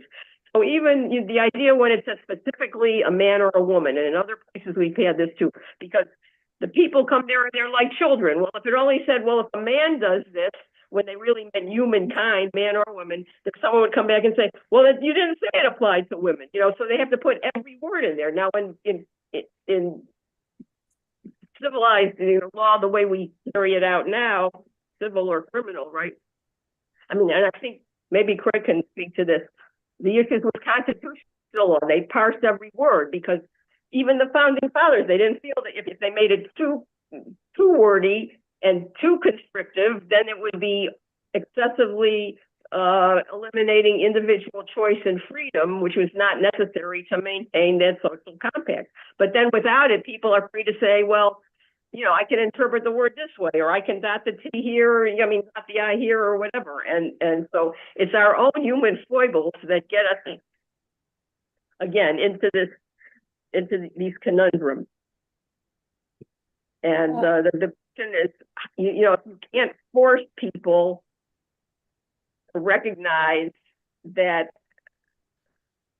seeking the wealth and putting up the wall and whatever is not ultimately going to let them become immortal. Like they think it's not going to protect them from the way life really is. But if they continue to act out of fear and try to hoard for themselves or their own kin or whatever, we're just going to be constantly in this cycle. And well, I'm feeling rather negative right now, but I guess I'm not giving up the fight either. But Well, I want to draw attention to a very important concept to me, and that's why I wanted to separate these lines. There is a clear reminder that though a king may be desired, I got it. Though a king may be desired, a king is human. And what is a king instructed to do? Write the words of the Torah, always carry them, right? And read them. So again, thank you, Ruth Ellen, for reminding us that this is about covenant. It is about covenant. That's what we're talking about here. We are in the reiteration of the covenant, all of it. And a king is a person. A king is not a god. It's the a way of saying in plain language to the Israelites, yes, if you need a king, okay, but this king must and will write the Torah and read it over their lifetime as well. So putting the king where they belong. And, you know, lest they step outside of their station to enrich themselves, God forbid, or whatever, or do anything that may cause a backward slide of humanity, God forbid. You know, it's reminders, very, very interesting reminders. It's a covenantal people are all of them. Go ahead, Sarah. My question is, does this apply to, so we don't have a king, we don't have a temple, but we do have, Israel does have, does it apply to leaders? Who does it apply to in today's world, all of this? I'm sorry, Aviva, you know, I like to stir the pot, but anyway. No, I agree. That's, I mean, that's the shot, the simplicity of it. And that's why even a king, right? It's a compromise. God says, okay, I get I mean, it. king is just a word, right, for who's leading the country. Well, in the time and place, kings Yeah, were, okay. right? You know, Yeah, and kings yes. got to fill in the blank, and kings accrued, whatever. But they are humans. It's putting them back into the level of being human. And if they step outside that and claim godliness, then that's the breakdown of society. Do I need to say it any more clearly? Because No. there's, you know, there's a lot of writing nowadays about signs in our society that are leading historically to where civilizations have fallen apart. They're very worrisome signs. And one among them is idolizing people in godlike ways. Shall we say idolizing charismatic leaders? And right, that's the prohibition. Like you're taking a human and you're Right. giving them God attributes. You're giving them a lot of power. Right. And that will lead to the inability of society Goodness to or stay corruption, together. one or the other. Yeah, it's not just power, it's influence and you know, their ability to sway so many because of their position. Yeah. And again, I think that's where the death penalty, I mean, all this stuff is like so heavy duty because it you know, it corrupts the whole society. Or it has the ability to corrupt the whole society unless we have fences, gates, like the when I talk about the 4 gates surrounding the holy city. It's a 4 gates, right? You know, corresponding to, you have eyes to see, you have ears to hear, you have a mouth to speak, and you have a head to think. And so if you never mind, I'm done. No, I am agreeing with I you. just keep going back to that, you know, because Yeah. like we can think separately from the rest of the Mishigas. Alan. I think maybe this comes from reading the Torah and not closing your eyes to what's going on in the world around you at the time of your reading, but it certainly is poignant and maybe prescient to talk about a king shouldn't have too many wives and shouldn't be too Yeah, concentrating what's on with that? accumulating gold. I mean, it's just, it's, you know, the jokes write themselves, but it's fascinating that that's in there, that if you're going to set a king above you, the king cannot be so far above you that he or she is not aware of what life is like for ordinary people. And interestingly, the consequences are laid out as well, like why you shouldn't, why he shouldn't have too many wives, or why whatever, because some things follow as consequences to those behaviors that will have bad influence, bad result. And they're not nothing. It's up to all of us to maintain a standard. Like, we're not going to get out of, we can't say it's that king you gave us, that's not going to work. David. Yeah, thank you. A couple of things. One is, yeah, you can't help but hear resonances in today's society when we read this stuff. But I wonder also if, of course, purportedly, this is the time of Moses and so forth, and this is Moses speaking, but these words are written down much later, right?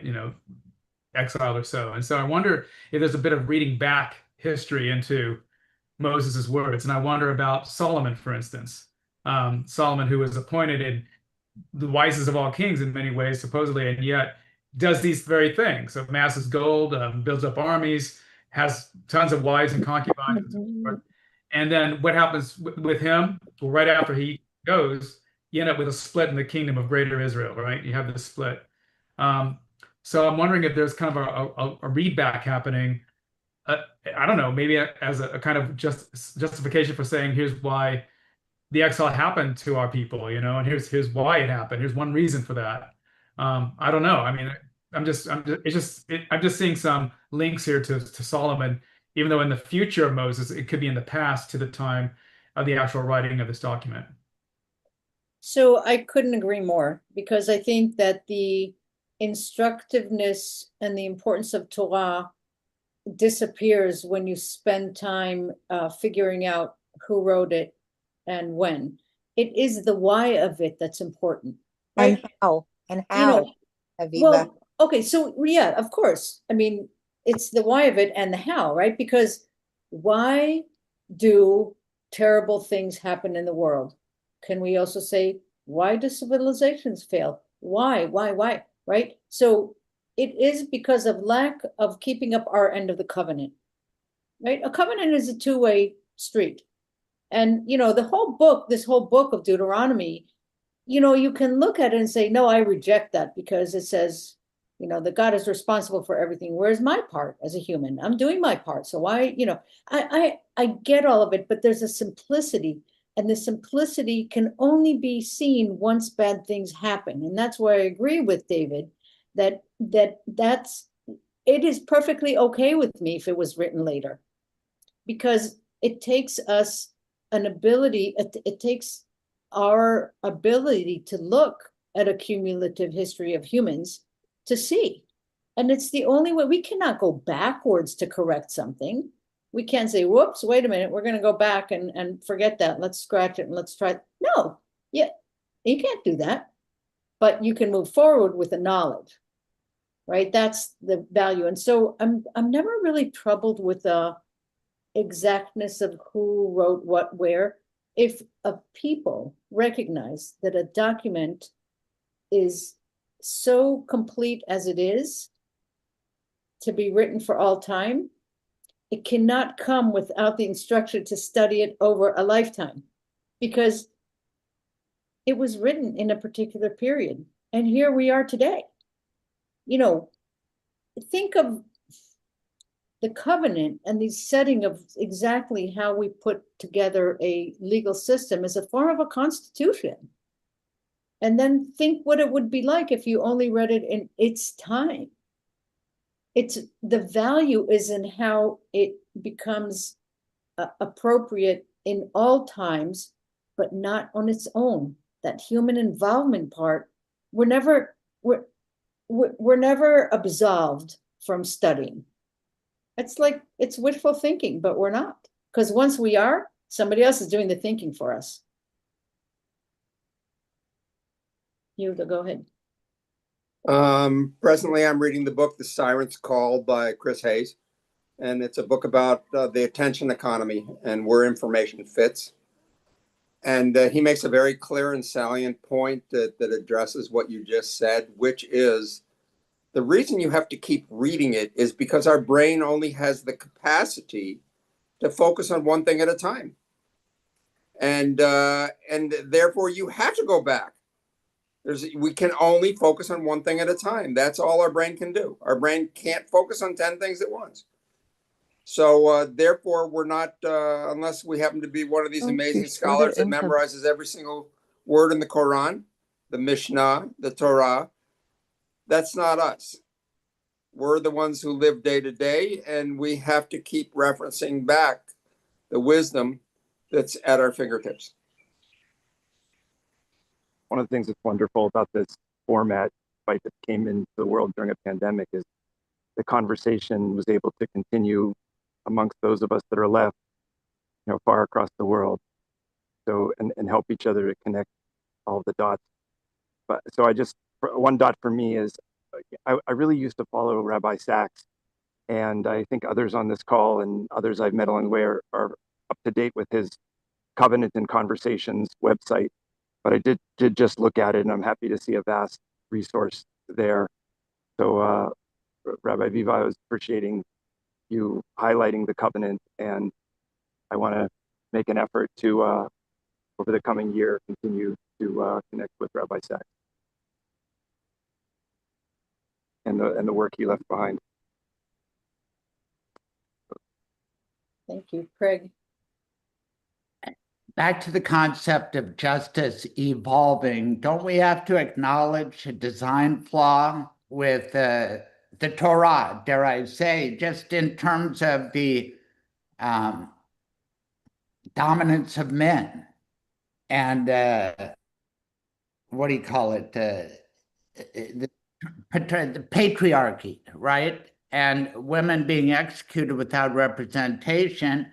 And we've remedied that. Heck, Golda Meir was the Prime Minister of Israel, and many shuls are led by female leaders, including here, which we all take for granted. But I posted Pete Hegseth, who posted his priest, who's down with removing women from having the right to vote anymore. And I think we should just acknowledge that women participating, like Ruth Bader Ginsburg, or being able to vote and lead services, it's a relatively new construct. And it's a problem that I think affects a lot of the problems in the world. How much power are we going to give women? In America, I thought we decided they'd have equal rights, but I'm not so sure anymore. And a lot of people resisted, and a lot of countries resisted too. What are you not so sure about, Craig? I'm not sure that I'm not sure that we can. Women's rights are. And for us to have excluded them for so long is a design flaw that we've remedied. And in my lifetime, when we say the Midah, we talk about the founding mothers too, which we never did growing up. So there's an acknowledgement by us that women should have rights, maybe not for the super Orthodox that won't let them be rabbis, but isn't this the tension that exists in the world, the rights of men versus the rights of women? And it's all triggered by Aviva pointing out how a woman could be put to death, representation in the form of a judge or a jury being a fellow woman. So justice evolves, and societies that evolve will prosper. And I don't know the state of female rights in Israel right now. And I thought we had that resolved in America, but when you see certain white Christian nationalists who say women making babies, not much else. I wonder if we're going back in that direction, because it's just been a blip in time that women have had all these Oh, rights. absolutely going I back love in it. that direction. 30 countries in the world have women heads of state. 30 countries in the world have women heads of state. Right. And that shows the arc of justice bending toward fairness. Women should be represented, but where is it backsliding? That's where you have problems. Yeah, right here in America. Greg, I didn't know about this story. I'm looking at it now with Pete Hegseth. I mean, I see the Pentagon posted that it seems to go a little deeper, but I appreciate you sharing that. I'm going to follow up on that. Everything we're talking about can still be referred to as we move to, and now we're going to read 2 sections, which is going to be all the way from 1809 to 1910. I just want to say one thing before we do that. Back to the women. It's because of a lot of certain groups of women in this country that we are going backwards. They're all for it, staying at home, having babies and having the men control things. And it's, they base it on the biblical New Testament, wives obey your husbands, kind of that scripture, which is also in the New Testament. I And wonder, the other also thing, in the Old Testament repeatedly. well, I'm just saying they don't go by the Old Testament; they go by the New Testament, and so that's the verse that they base it on. The evangelical Christian right wing, basically. And the other thing, I have a problem with Ruth Bader Ginsburg, as much as I admire her. In the end, also, by not retiring and giving up power, she really just created another seat on the Supreme Court for these kind of people to take over. So when that kind of spoiled her for me. Anyway, I just wanted to throw that in. Can I say something? Yeah, It's of interesting. course. I agree with you, but it's the humanity. It's like mankind is imperfect, and consequently, the decisions that are made along the way, even when we look at it and we think that it was done because of some particular bias that favors those in power, which it may be. But on the other hand, when you look at things, the same thing happens in medical research, where up until recently, women weren't even, they weren't the subjects of the research, and the assumption was that they were identical to the male body, and that whatever research was done on a male's heart or whatever would be applicable, which they have since found out is not entirely true. And it also happens with children, where the assumption is that if that research is done for humans, that it will apply for children, also found to not be 100% true. And that's not because somebody's out to get them, or there's a necessary bias to profit the people in power. It's just the unfortunate limitations that humankind has, and our bias, and how we don't see our biases often until years later when we review things. So I totally agree. We have to keep reading as we're in the place, to continue studying, but we're not going to catch everything. And hopefully, as soon as it is seen to be in error, or possibly in error, that we humbly correct it. Like there's not some horrible accusation or whatever that it was done intentionally, because we're just human. and I think that when we get to the part reading about the cities of refuge, you can expand that concept to what you're just saying. The key word, what you just said, is the most important one: limitations. We are limited, but by so much. But the greatest limitation of all, the overlying limitation, is this inability to see the equal humanity of all humans. That's, if you look at anything that we revere in this country, we revere our Constitution. As a product of its time, it's flawed. And it's flawed in that one major way, is that not all humans were equally human. Right. Color of skin, gender, those were things that the limits of the people who really, I think, honestly came to spend their, their life's work was writing this Constitution that we so want to revere. It's got limitations. Right. Limitations is the key word. Yeah, oh, whoever's speaking, go ahead. I don't see who was trying to speak. Okay, whatever. Anyhow. Escape reading. Okay, so now we're going to read a little bit bigger section to finish this part. Someone read.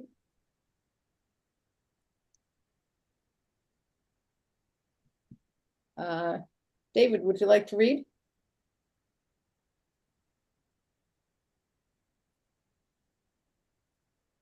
Unmute, thank you. Okay. Okay. The Levitical priests, the whole tribe of Levi, shall have no territorial portion with Israel. They shall live only off the Lord's offerings by fire as their portion, and shall have no portion among their brother tribes. Adonai is their portion, and Adonai promised them. This then shall be the priest's due from the people. Everyone who offers a sacrifice, whether an ox or a sheep, must give the shoulder, the cheeks, and the stomach to the priest. You shall also give him the first fruits of your new grain and wine and oil, and the first shearing of your sheep. For Adonai your God has chosen him and his descendants out of all your tribes to be in attendance for service in the name of Adonai for all time. If a Levite would go from any of the settlements throughout Israel, where he has been residing, to the place that Adonai has chosen, he may do so whenever he pleases. He may serve in the name of Adonai his God, like all his fellow Levites who are there in attendance before Adonai. They shall receive equal shares of the dues without regard to personal gifts or patrimonies. When you enter the land that Adonai your God is giving you, you shall not learn to imitate the abhorrent practices of those nations. Let no one be found among you who consigns his son or daughter to the fire, or who is an augur, a soothsayer, a diviner, a sorcerer, one who casts spells, or one who consults ghosts or familiar spirits, or one who inquires of the dead. For anyone who does such things is abhorrent to the Lord, and it is because of these abhorrent things that Adonai your God is dispossessing them before you. You must be wholehearted with Adonai your God. Those nations that you are about to dispossess do indeed resort to soothsayers and augurs. To you, however, Adonai your God has not assigned the like. Adonai your God will raise up for you a prophet from among your own people, like myself. Him you shall heed. This is just what you asked of Adonai your God at Horeb on the day of the assembly, saying, Let me not hear the voice of Adonai my God any longer, or see this wondrous fire any more, lest I die. Whereupon Adonai said to me, They have done well in speaking thus. I will raise up a prophet for them from among their own people, like yourself. I will put my words in his mouth, and he will speak to them all that I command him. And if anybody fails to heed the words he speaks in my name, I myself will call him to account. But any prophet who presumes to speak in my name an oracle that I did not command him to utter, or who speaks in the name of other gods, that prophet shall die. And should you ask yourselves, how can we know that the oracle was not spoken by Adonai? If the prophet speaks in the name of Adonai and the oracle does not come true, that oracle was not spoken by Adonai. The prophet has uttered it presumptuously. Do not stand in dread of him. All right. Wow. Up there. Here we go with the oracles. I mean, isn't that against the law? I guess Well, not. No, I know it's not in What's this case. Whose words does a prophet speak? God's words. Right. A prophet is not a charismatic leader pulling nonsense and presenting it for all to hear. Yeah. Right? Yeah. So a prophet speaks specifically. With a stiff neck, because if his prophecies don't come true, that alone is the criteria for it not being. Yeah, but that could be that's way down the road sometimes. It's a Like, good that's not point, though. something you see Yeah, when there's things that, because there are also, it's a mixed bag because there's day-to-day stuff too. And if it doesn't come true, he shouldn't have said it, because he's saying that he said it as an oracle or a, you know, a Well, representative of God.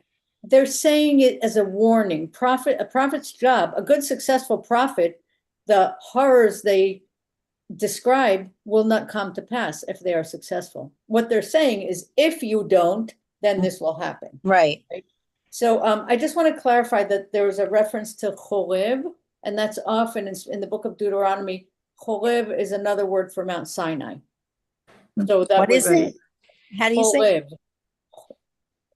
Let me find the line number for you, and I'll tell you. It's Thank you. Horeb. Okay. Uh-huh. Too many books in front of me, getting confused. Oh, it's 1816. I did write it down. 1816. This is just what you asked of the Lord your God at Horeb, right there, on the day of the assembly. That is at Sinai, on the day of the assembly, where everybody was there and was afraid and said, let me not hear the voice of God, because to see this wondrous fire anymore, lest I die. So anyhow, that's just the reference, because it comes often, and I keep meaning to stop there. That is the name for Sinai.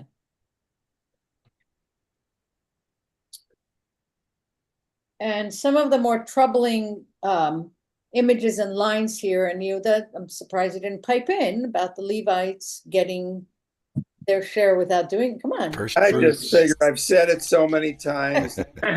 Read my mind. This is a P section. Need I say anything else? But I want to point out that in what the Levites receive, like even the food they eat, this is an interesting sort of, I don't have the depth of knowledge, but the types of things they're allowed to eat come from the types of offerings, sacrifices. So some are allowable for the Levites to eat, and that's what makes this complicated. But you can trace these things, and they come from a very certain place that says the types of offerings, what they're for, and those things the Levites can eat. Are you talking the shoulder, the stomach, and there was Right. one of, so Right. like that's the stuff you need to stew for, 12 hours for it to be edible, right? It doesn't matter. It's just like the laws of kashrut. It's not the specific health thing that we may know now, although there's usefulness in backtracking, but it comes from the fact that the last time they were mentioned in context of the type of sacrifice they were. And that's why they're okay to eat. Yeah, I mean, the lens of looking through today at some of these things and finding legitimate reasons is fun. And it works a lot of times. Well, I was just saying it wasn't the steak, not the prime rib. It was this other stuff. So they couldn't be accused of, taking the best for themselves. That too. Yeah. Alan. I'd like to explore a little further this idea of what makes a prophet, because I have the image of the people who used to get up on soapboxes in the parks in New York and preach or say that the world is about to end or things like that. If a prophet says, "I'm telling you the word of God," you only have the prophet's word for that, because none of the rest of us heard it. If somebody who is a soothsayer says, "Well, I cast the bones and the bones said this," they could say, "Well, you've got evidence to that." So it's the temptation to say, "Who do you believe?" And if you have to wait until it comes true to find out if the prophet was a true prophet, that leaves an awful lot of, I guess, a gap there between how we are to view the people who are saying, "I'm speaking in God's name," or "I'm speaking God's words." Thank you. That has a response, but you have to unmute. We can't hear you. Keep having to mute because of the chimes. We heard something this morning that sort of took it from the viewpoint of the prophet. And the prophet has no responsibility other than channeling God. If nothing happens, I mean, look at, and a great example of that is in Jonah, where he says, well, why should I go and and talk to the king of Nazareth, that he's not going to do anything. And then he does, because he basically has an excuse. Nothing has to happen if a prophet says something. Prophets just, their job is to channel and say what God said. I know that's not satisfying enough, Alan. Let me put one more spin on it. So now let's remember that it's Moses speaking. Would you be kind enough to bring line 15 back up?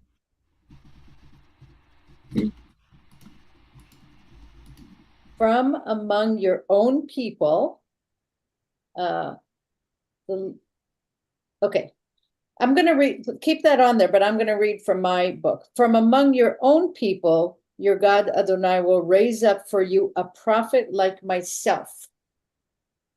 Okay, so now this says, the Lord your God will raise up for you a prophet from among your own people like myself, him you shall heed. So, all right, now, how many years has Moses been doing this? We assume that as a human, he has evolved and gained wisdom. A prophet arises from the people. If a prophet comes from somewhere else, from a different people, there's a prohibition there. Right. Right? There's a definite prohibition there. What is the usefulness of a prophet who's not from their own people? So that now I'm going to just take a huge leap here at the risk of, I'm not opening this up to just all of us venting on current politics, but what is wrong with a leader who lives in a golden palace in our day?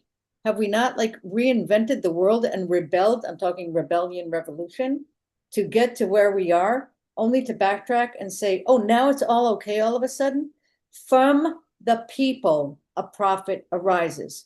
Why would anyone listen to somebody who is not of the people? And Moses is saying this from personal experience, like myself. Moses did some things. He killed someone. He married outside of his faith. He tried to say, no, not me, choose someone, I'm not up to the task. He's human. So a prophet is, I think, across the board, I don't know my prophets well enough, but is a prophet not always reluctant? Yeah. I mean, we know Moses and we know Jonah, but a prophet, common pattern. Yeah. right? There's a commonality there. Moses, Yeah. Isaiah. Yeah. And they arise at what times? Do they arise in times of glory when everybody's got everything they need? Right? And then they get to say the most horrible things, which we can read on our own in the Torah. If you follow my mitzvot and blah, blah, blah, blah, blah, then, the rains will come and cease. No, clearly something has gotten lost. And so prophets are not, nobody wants to be a prophet. Prophets are always reluctant. But the fact that Moses is saying this, I got experience with this. That's what makes it, I think that sentence, line 15, that's what makes it very magical right there. He's not just, he's speaking from personal experience. Go ahead, Ruth Ellen. Yeah, part of my particular problem is feeling like ignorant of the prophet, so to speak. And even when we talk about 5 books of Moses and the P and the whatever, later on, this happened much later, but I still don't know that the prophets wrote their own books. So somebody witnessed what they did. I'm guessing, right? First of all, I don't know enough about this. Number one. And number two, I think in modern day we tend to think this is like they're all in the wilderness. Everybody's hearing this. A lot of these stories were very particular to a place. We know from Nineveh, like Isaiah, Ezekiel, although I'm not as familiar with that, but they didn't have CNN with this is breaking news. This guy's standing on a soapbox over here, so there's some of that we have to be careful not to impose the technology of today as to what they did, which is the other reason that a lot of this, I think, has to be taken on a more symbolic level. And the fact, to a large degree, it seems to me a lot of the parts of the prophets we read now tend to be the more, allegorical or poetic parts that don't necessarily lead to a direct line in history. But on the other hand, that's the whole idea of the biblical archaeology, the biblical history. We don't always have proof that these events actually happened. But I was just thinking it kind of on a funny way of looking at it, like in modern times where there was that movie. There's still movies in this genre, where they retell biblical stories. But the one I'm thinking of is with Steve Carell when he becomes Noah, and I mean, literally, and then they have him turning into Noah in the, outside of Los Angeles, making an ark and everything. But just to get people in the mindset of trying to understand that if a prophet is called, they're going to think they're crazy at first.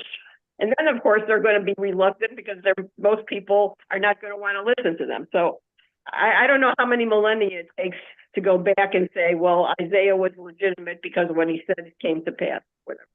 But then there's always the human element in there. People have said that Jesus was the Messiah, but not everybody agreed, obviously. Well, did everything they said was going to happen? No, but that's a way to manipulate the word and say, well, he's coming back, whereas we say, no, he hasn't come in the first place.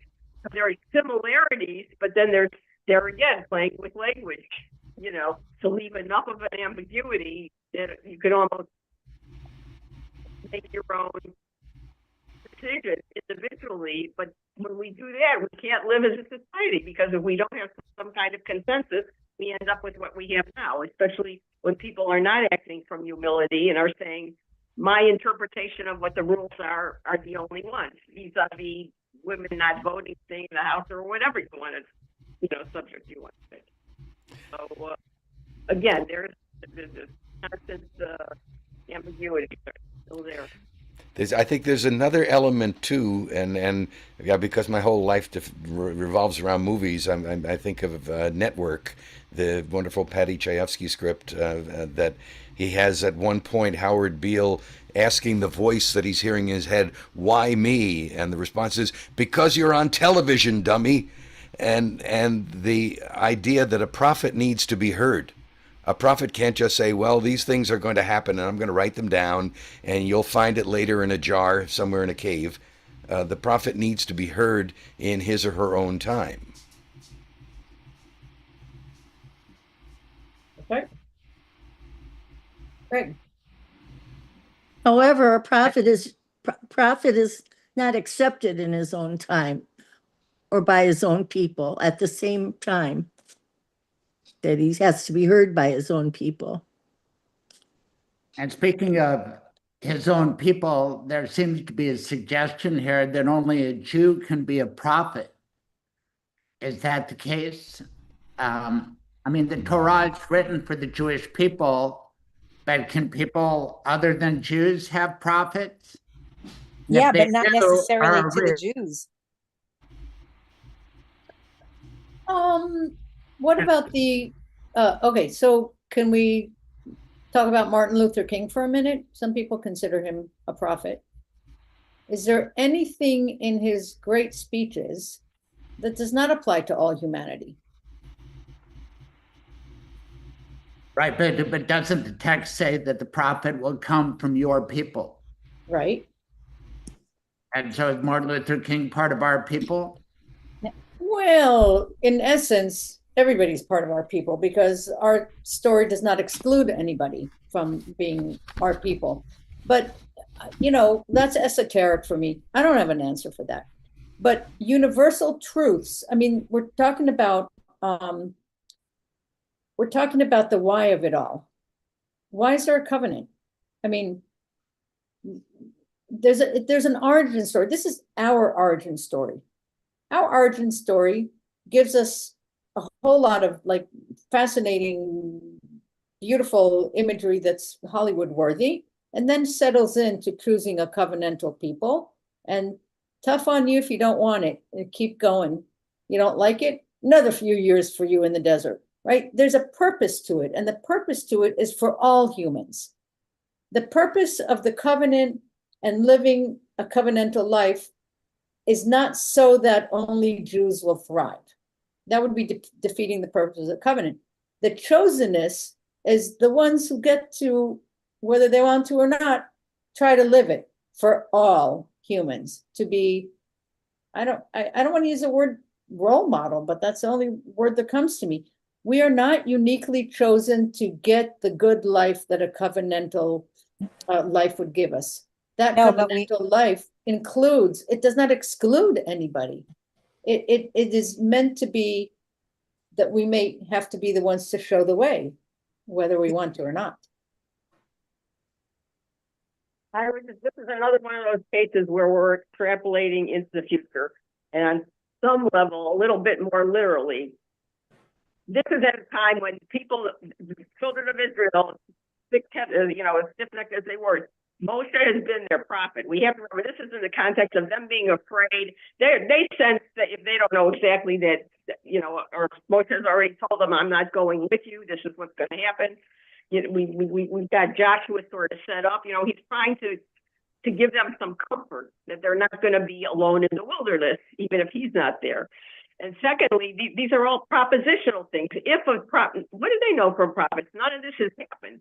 This is sort of like the prognostication of having a divine knowledge.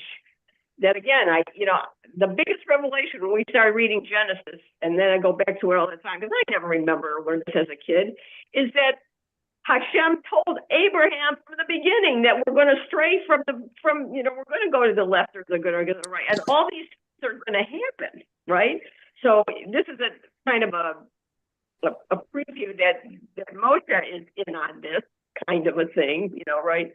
And I guess the only little bit of hint that we get about how to tell if a prophet is false or not is, well, number one, at least he's got to be from among the people, because Hashem would not choose a prophet from outside the people, So that's to Craig's question, it almost pragmatically speaking, it wouldn't work any other way.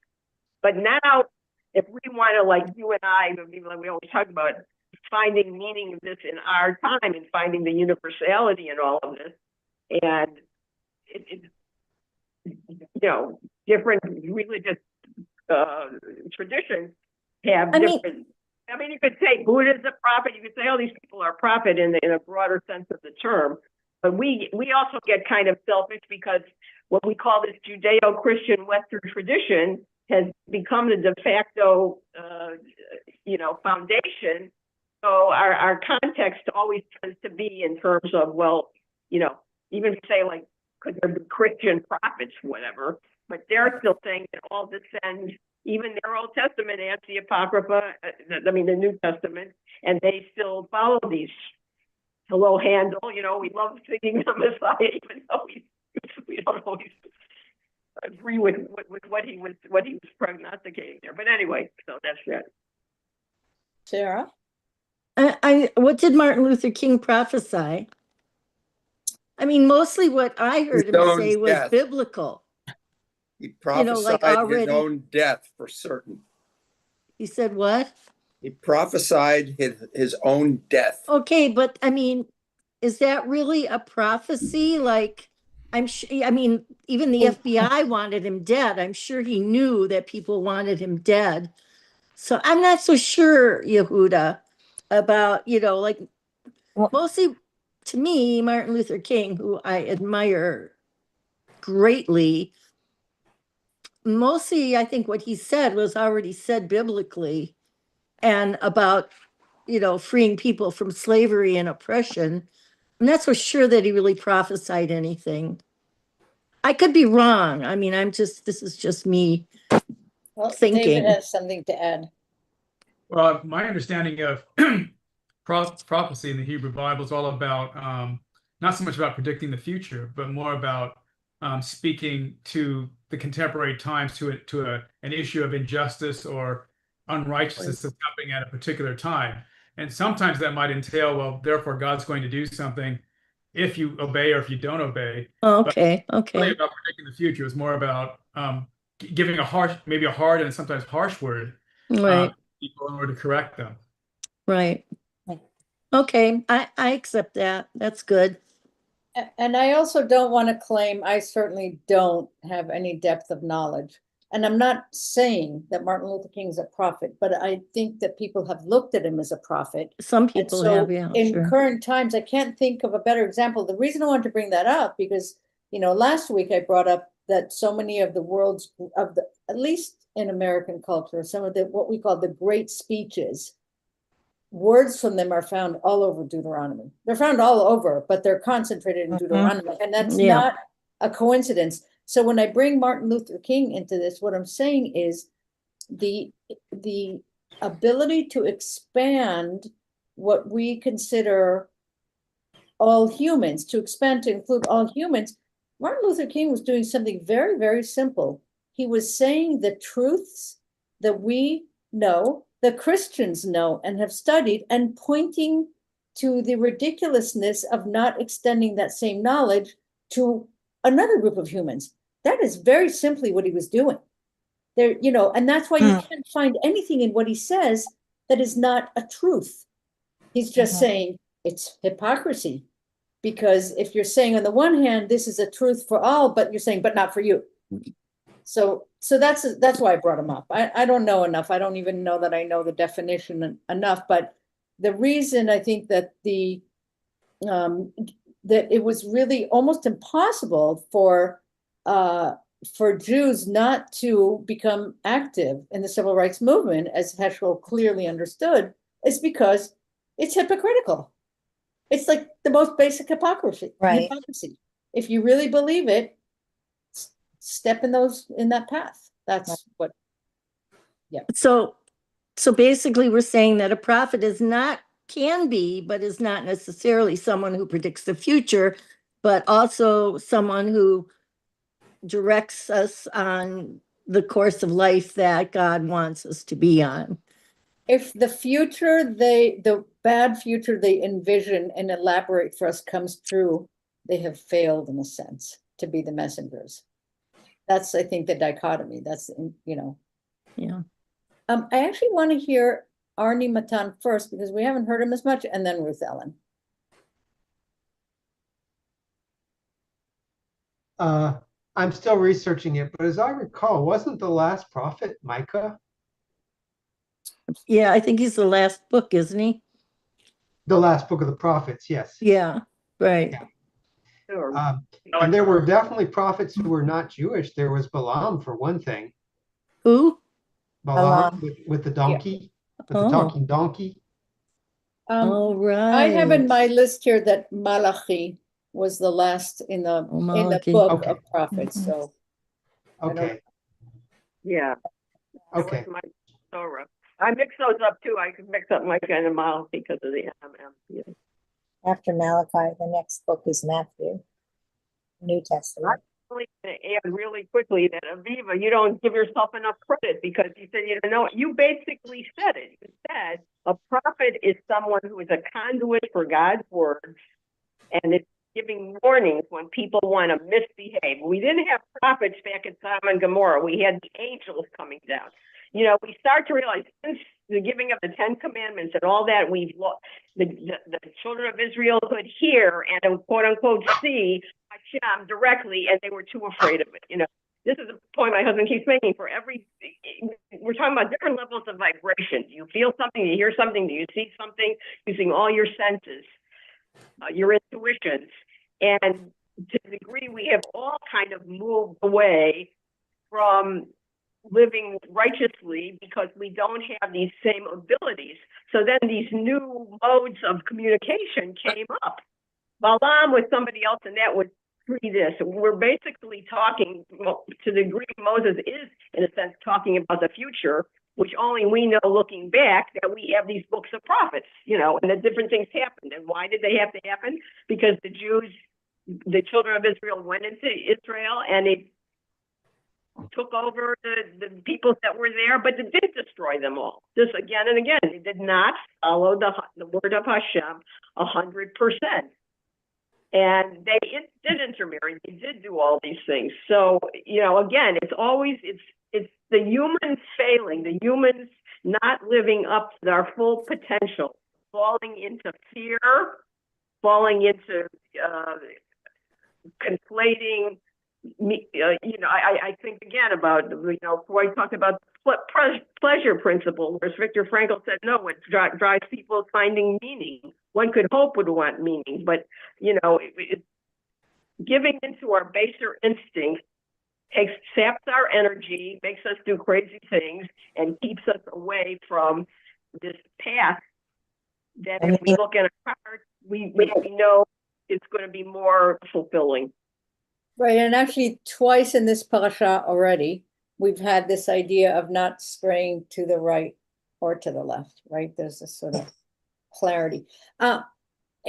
There's so much great discussion, but there's one line that I just want to get to, and it comes a little much farther. So I want to not miss out on line 2010. So let's read a little bit.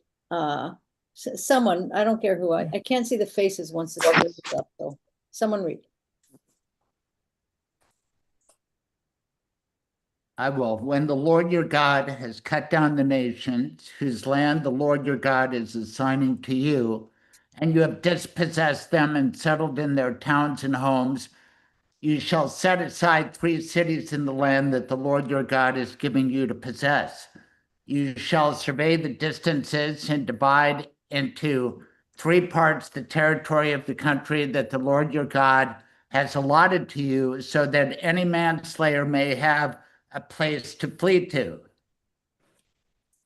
Now this is the case of the manslayer who may flee there and live, one who has killed another unwittingly without having been his enemy in the past. For instance, a man goes with his neighbor into a grove to cut wood. As his hand swings the axe to cut down a tree, the axe head flies off the handle and strikes the other so that he dies. That man shall flee to one of these cities and live.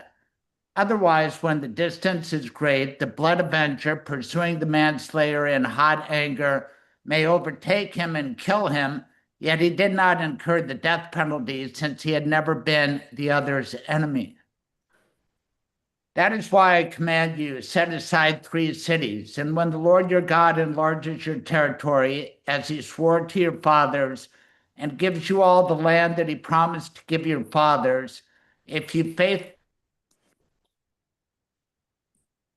You're frozen? What happened? Yeah, Craig's having trouble. Can someone pick up on the line 19, 8 and read? Yeah, I'll Okay. do it. If you faithfully observe all this instruction that I enjoin upon you this day, to love the Lord your God and to walk in his ways at all times, then you shall add 3 more towns to those 3. Thus, blood of the innocent will not be shed, bringing blood guilt upon you in the land that the Lord your God is allotting to you. If, however, a person who is the enemy of another lies in wait for him and sets upon him and strikes him a fatal blow, and then flees to one of these towns,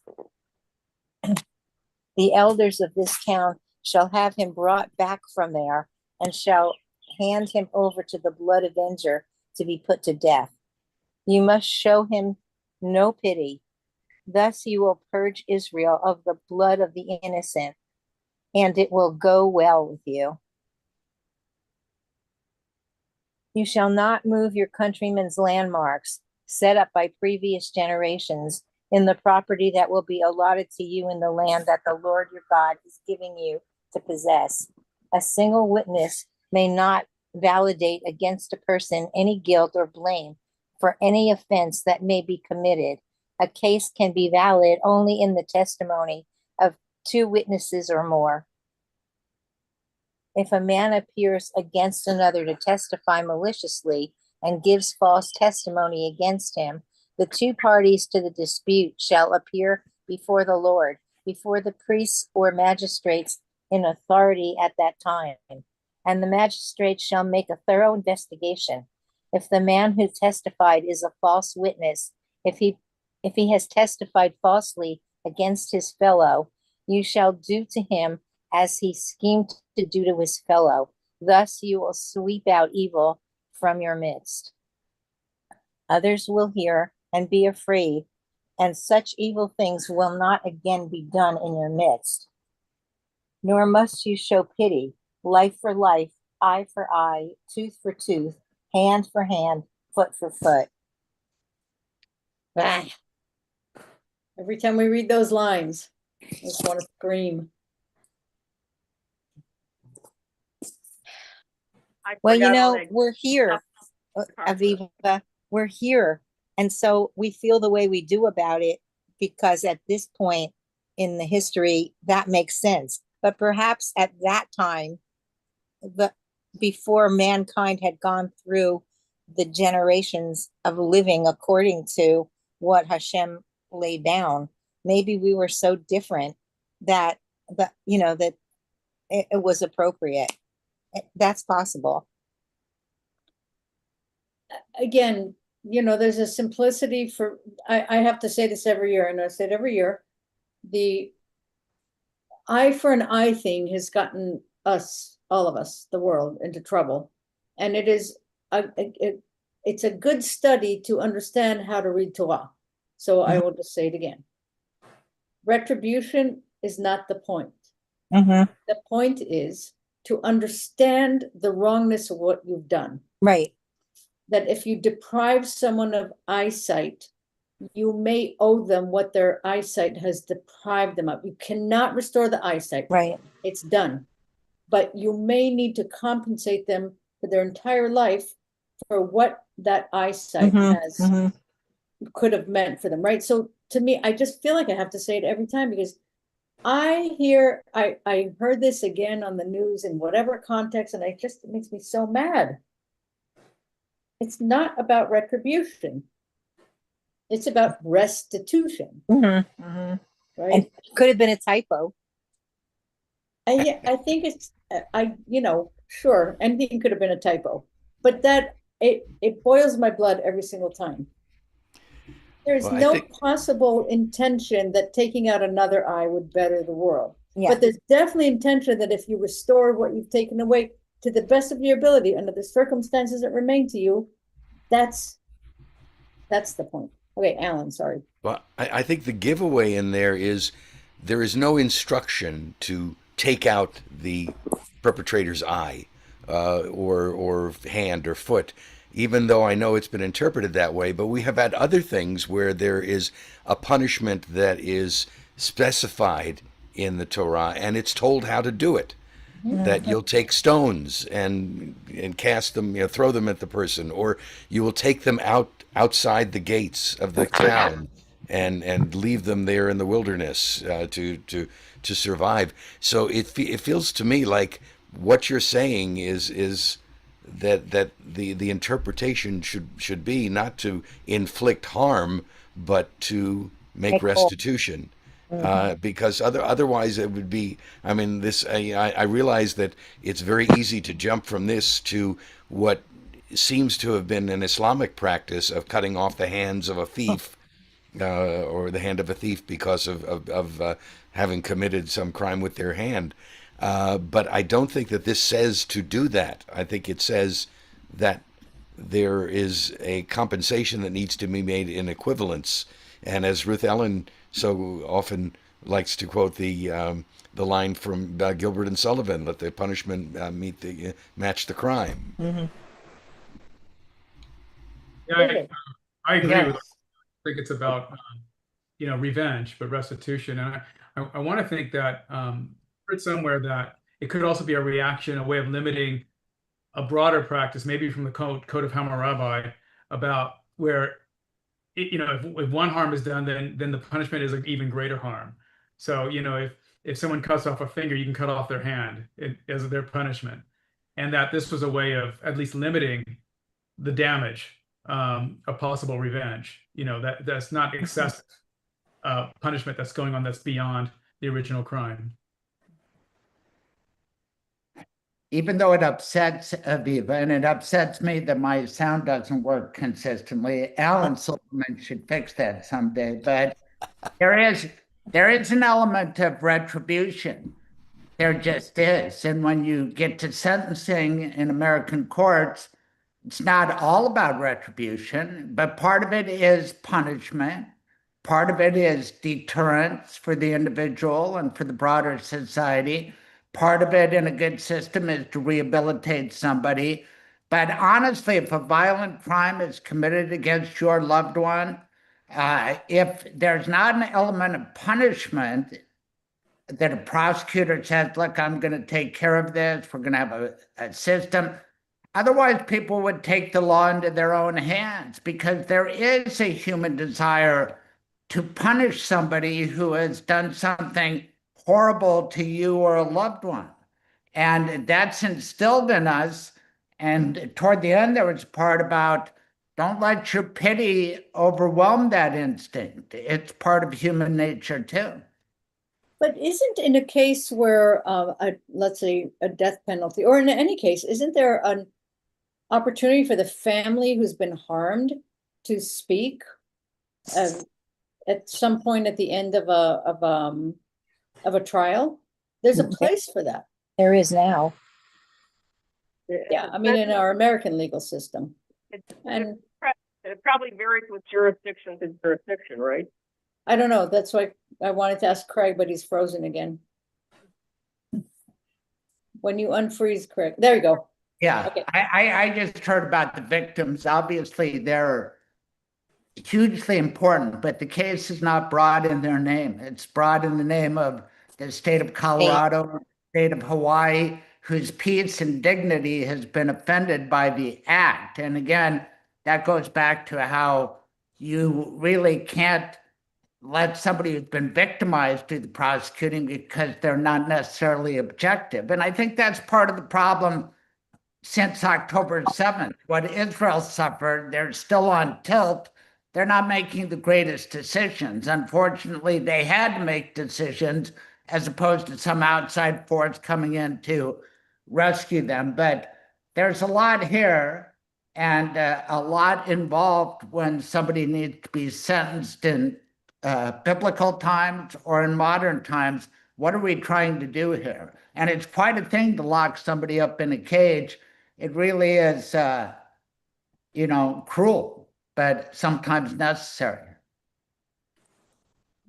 Ruth Ellen, actually, back the point you just made, by the way, the October 7th point, the reason I wanted to get to line 2010 is I think there's something very telling in there that I never really noticed before. So we are going to, even though we're way over time, we're going to read a little bit more in a minute, but I want to hear Ruth Ellen first.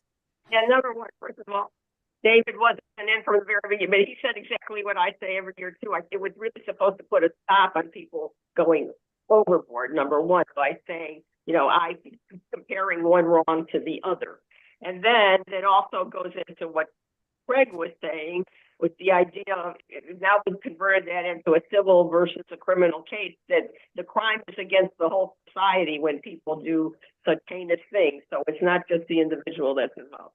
But the one thing that's troubling me a little bit, but we also talk about, when we talk about this, if it's not so intensely, the eye of studying Torah itself, where is there room for compassion and for fairness? What do you gain by taking the other person's eye? It's not going to bring yours back.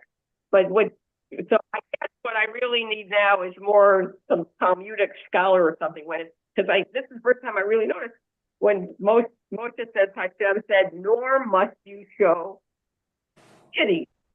In other words, we would call the person the saint who could forgive and go, you have these human interest stories about somebody whose child was killed by a drunk driver or whatever, and they, and they forgive them and everything because they're actually freeing themselves from the stress of being in resentment all the time, which troubles them more than the perpetrator. But yet Hashem is still saying you can't just let everything just go.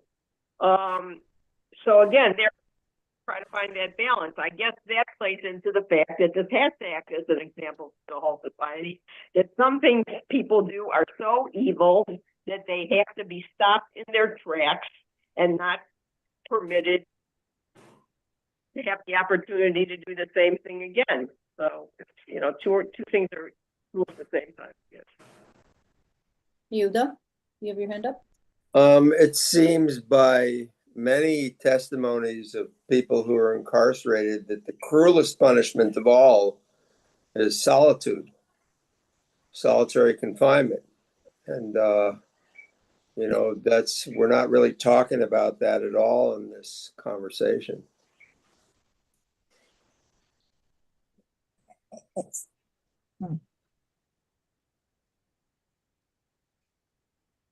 Anything else before we move? Because there's just a line that I was focused on today and unfortunately comes quite late. Who hasn't read that would like to read? That would be Alan or Yuda.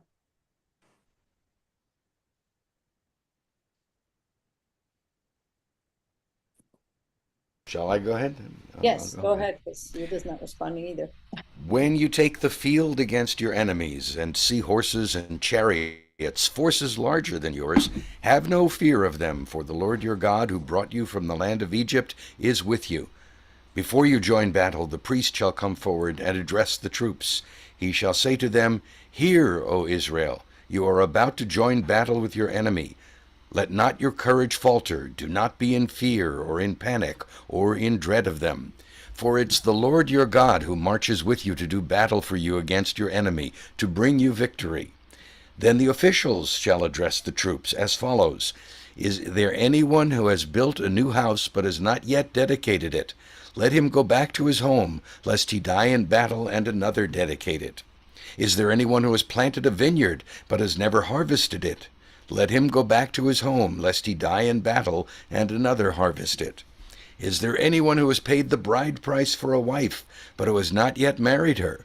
Let him go back to his home, lest he die in battle and another marry her." The officials shall go on addressing the troops and say, "Is there anyone afraid and disheartened? Let him go back to his home, lest the courage of his comrades flag like his." When the officials have finished addressing the troops, army commanders shall assume command of the troops. When you approach a town to attack it, you shall offer it terms of peace. If it responds peaceably and lets you in, all the people present there shall serve you at forced labor. If it does not surrender to you, but would join battle with you, you shall lay siege to it. And when the Lord your God delivers it to your hand, you shall put all its males to the sword. You may, however, take as your booty the women, the children, the livestock, and everything in the town, all its spoil, and enjoy the use of the spoil of your enemy, which the Lord your God gives you. Thus you shall deal with all towns that lie very far from you, towns that do not belong to nations hereabout. In the towns of the latter peoples, however, which the Lord your God is giving you as a heritage, you shall not let a soul remain alive. No, you must proscribe them, the Hittites, and the Amorites, and the Canaanites, and the Perizzites, and the Hivites, and the Jebusites, as the Lord your God has commanded you, lest they lead you into doing all the abhorrent things that they have done for their gods, and you stand guilty before the Lord your God. When in your war against a city you have to besiege it a long time in order to capture it, you must not destroy its trees, wielding the axe against them. You may eat of them, but you must not cut them down. Are the trees of the field human to withdraw before you in the besieged city? Only trees that you know do not yield food may be destroyed. You may cut them down for constructing siege works against the city that is waging war on you until it has been reduced.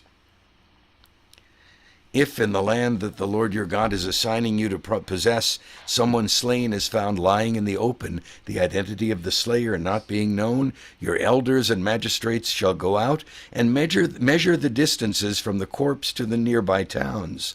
The elders of the town nearest the corpse shall then take a heifer which has never been worked, which has never pulled a yoke. And the elders of that town shall bring the heifer down to an ever-flowing wadi, which is not tilted or sown. There in the wadi they shall break the heifer's neck. The priests, sons of Levi, shall come forward, for the Lord your God has chosen them to minister to him and to pronounce blessing in the name of the Lord, and every lawsuit and every case of assault is subject to their ruling. Then all the elders of the town nearest the corpse shall wash their hands over the heifer whose neck was broken in the wadi, and they shall make this declaration: Our hands did not shed this blood, nor did our eyes see it done. Absolve, O Lord, your people Israel, whom you redeemed, and do not let guilt for the blood of the innocent remain among your people Israel, and they will be absolved of blood guilt. Thus you will remove from your midst guilt for the blood of the innocent, for you will be doing what is right in the sight of the Lord.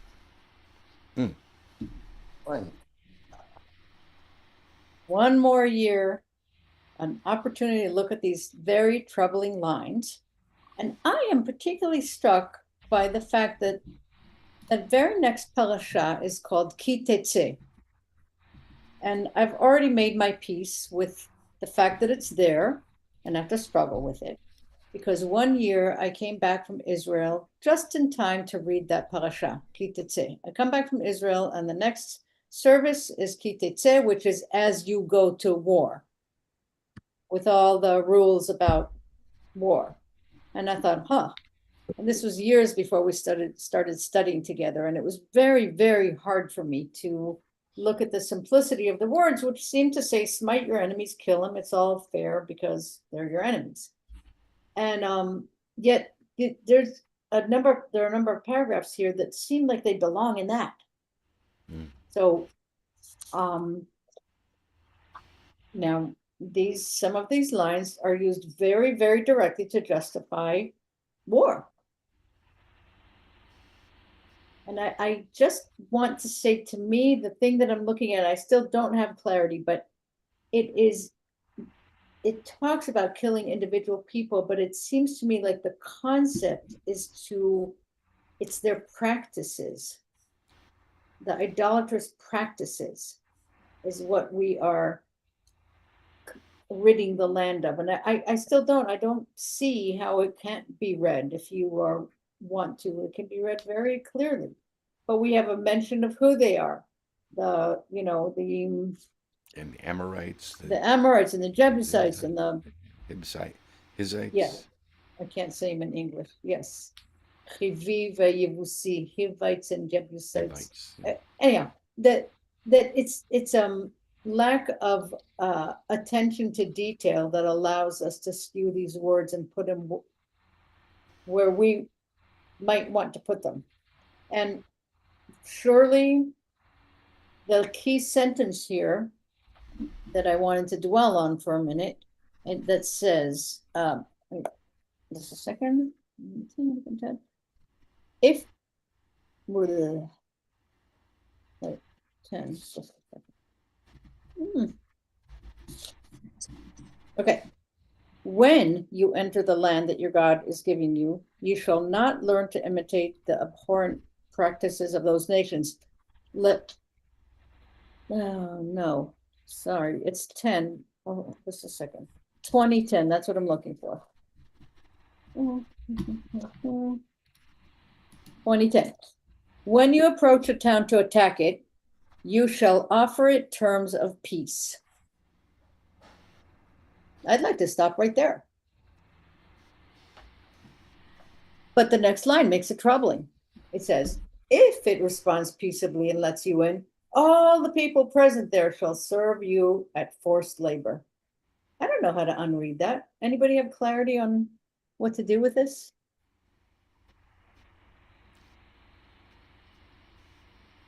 I have a suggestion. Yes. Perhaps that was considered the more humane thing than killing them at the time.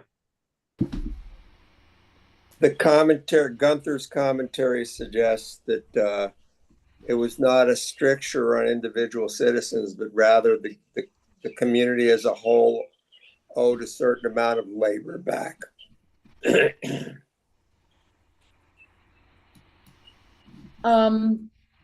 I want to hear Ruth Ellen, but then Yehuda, if you go into what we were discussing this morning, the people who are so to speak, exempt from going to war. And Okay. maybe we can tie that into what you're saying. So Ruth Ellen, go ahead. I have a big historical question, or not historical question to ask everyone, because this all just kind of hit me in the face right now.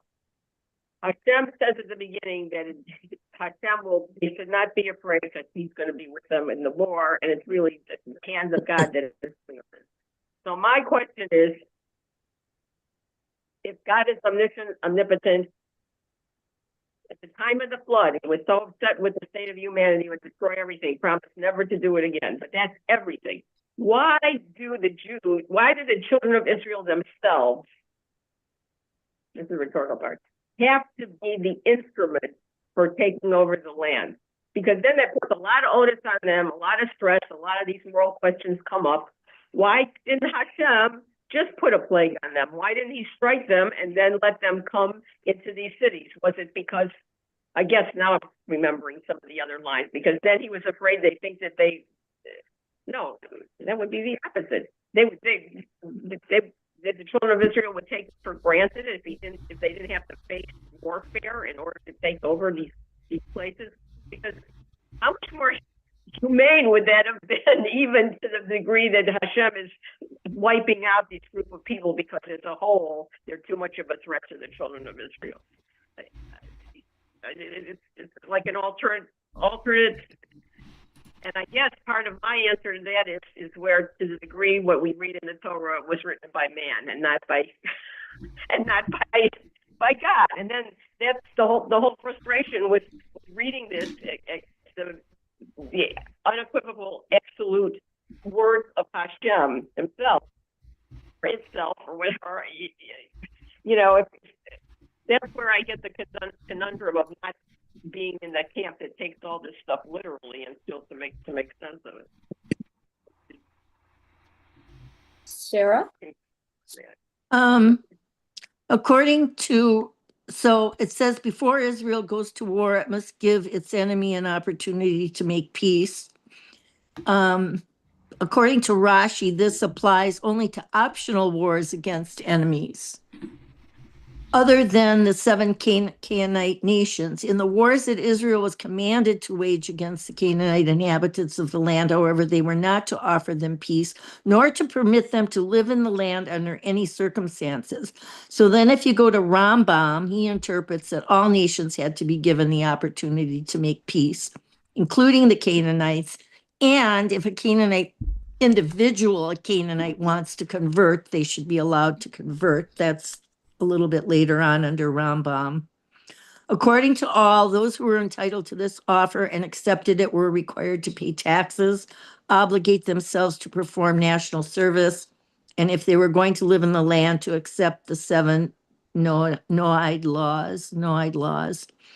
Rambam offers proof from Moses and Yeshua. Numbers 21:21. Moses calls upon the Amorite king Sihon in peace, and Joshua sends peace feelers out. So this is like before there's actually war. It doesn't mean if you're attacked, that's, I think, a different thing. Yeah.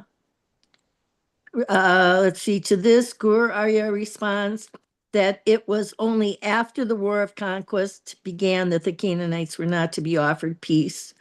Moses' offer to Sihon was made before any battles were underway, and Yeshua sent his messages before the Jews crossed the Jordan. So there's a big difference there of, offering peace before you're attacked. Am I correct?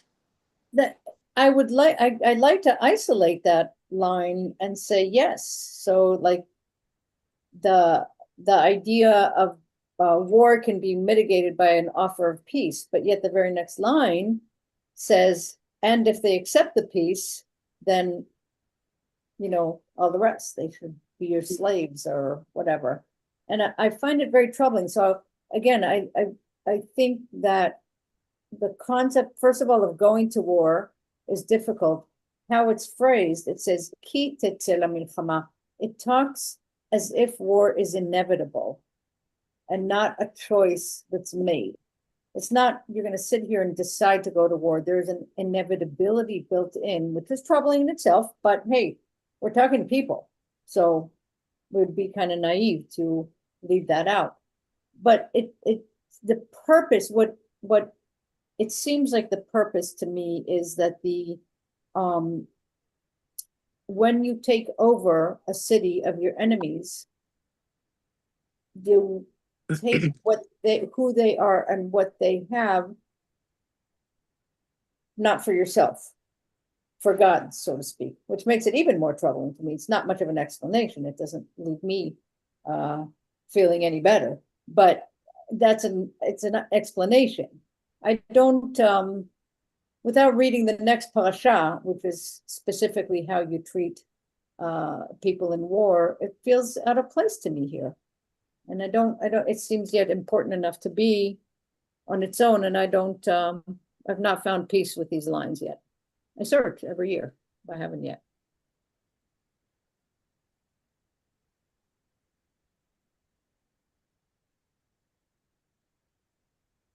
It is troubling, but as we're talking, I'm thinking again, it's that distinction, it's something we can call primal evil that we can't control. We want to have control, and even in today's world, whatever, we want to think that we can make everybody see the light, so to speak, and be good and follow in all Hashem's ways, and we wouldn't need to even ask these kinds of questions or face these ethical dilemmas. But in reality, and this is partly to what something Rabbi Sachs talks about, and then he quotes like from Ecclesiastes, a time for war, a time for peace. There are times when war is inevitable, but it's all about the motive, the motivation that people are doing it for. And unfortunately, what gets us in trouble again is because people are saying one thing, or the leadership is saying one thing for quote unquote unholy reasons.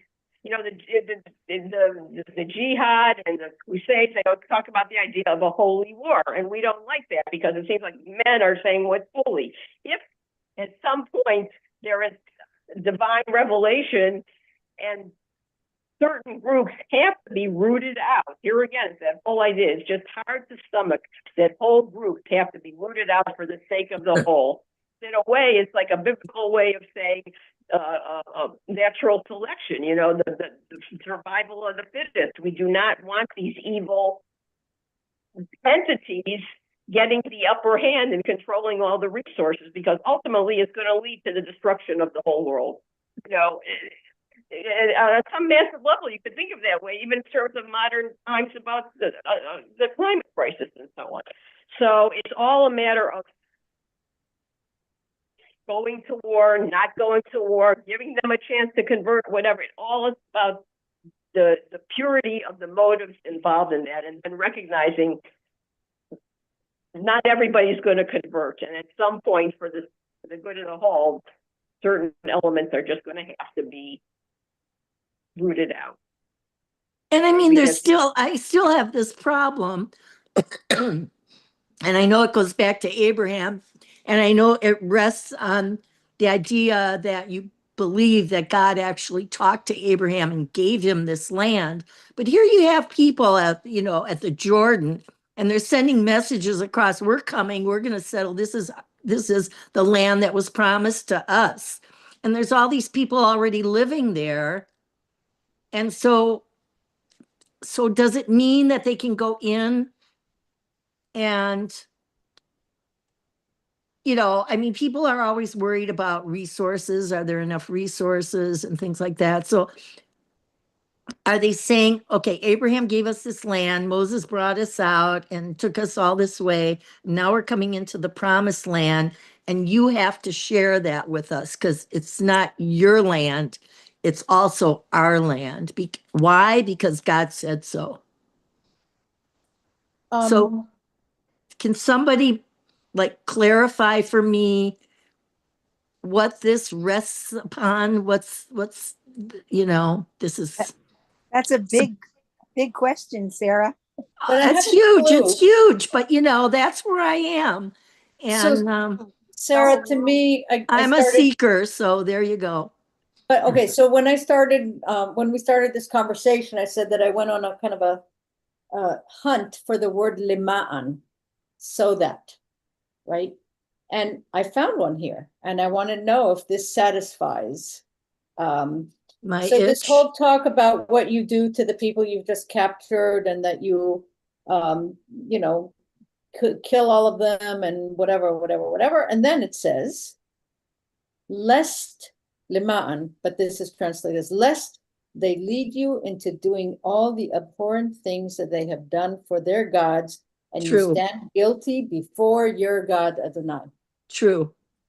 So that's it. I mean, that's the only thing that you could really, anybody should be able to be anywhere.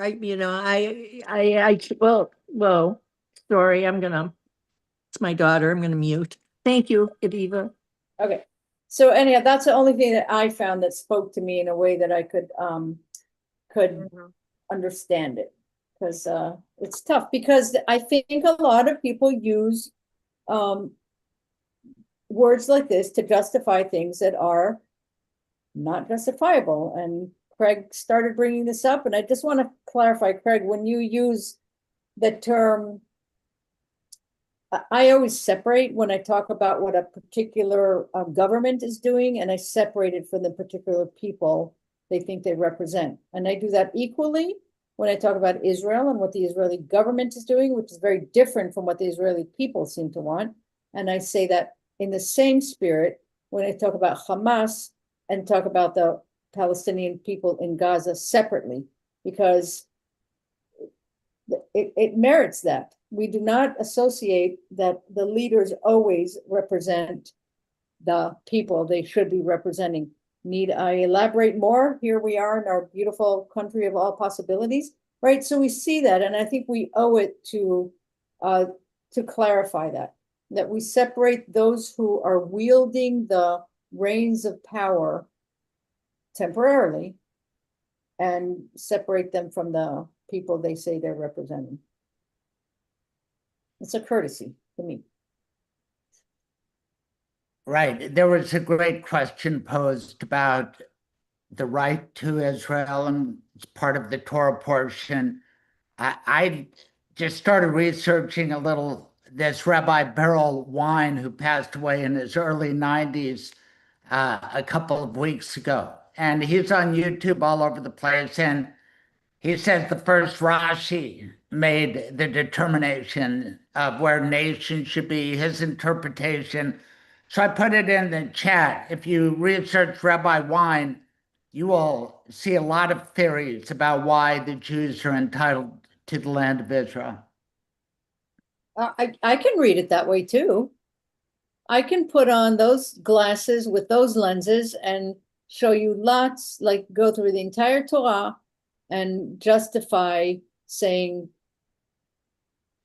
that this land was given to the Israelites for their soul, whatever. Your judgment, you decide what to do with it. Smite all your enemies, plunder everything along the way. But that would be a choice to read it that way. Yehuda, you had your hand up. I'd rather hear you. I was going to bring up, I'm going to change the subject a little bit.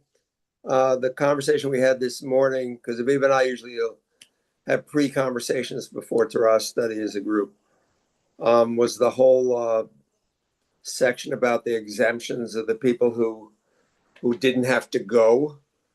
And I sort of put that on its head to suggest that every one of the categories of the people who didn't have to go represented very positive, as opposed to war, which tends to be a destructive set of actions.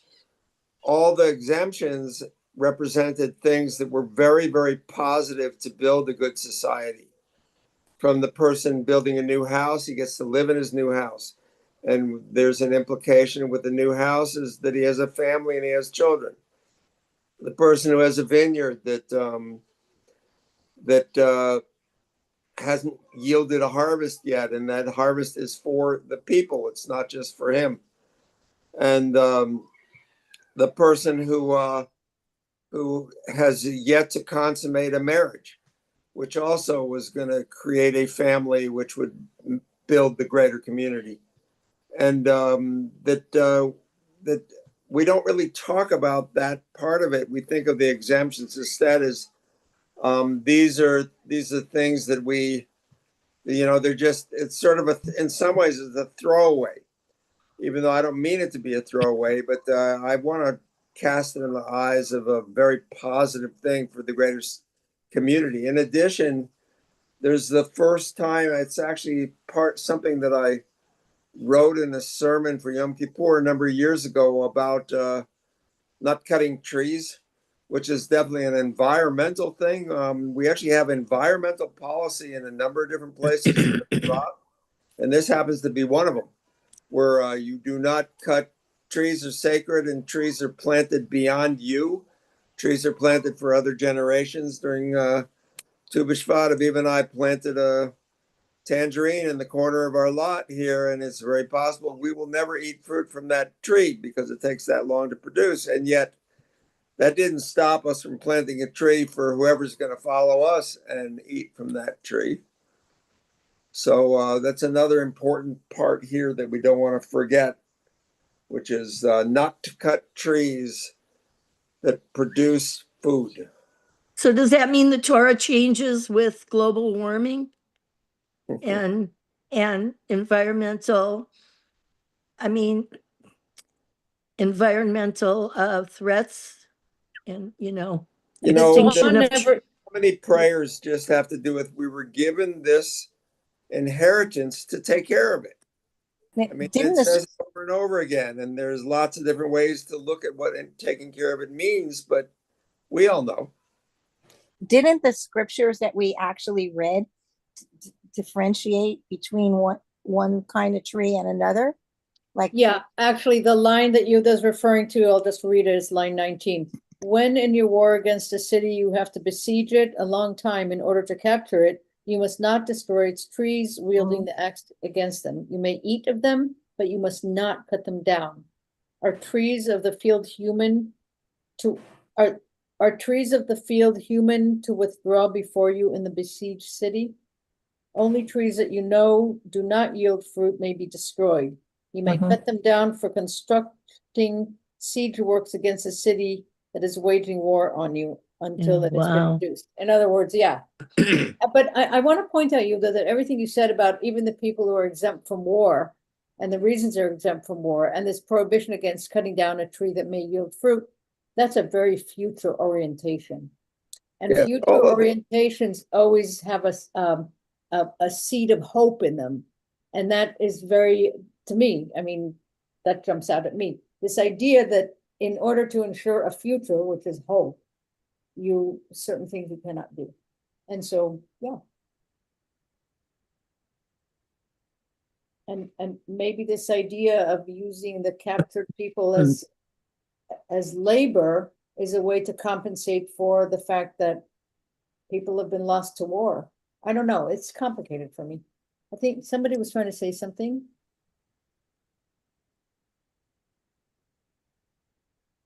I don't know. I'm hearing so many things today on my screen. I think we're past 1 o'clock. Yeah, and I really need to get up and walk. My legs are numb.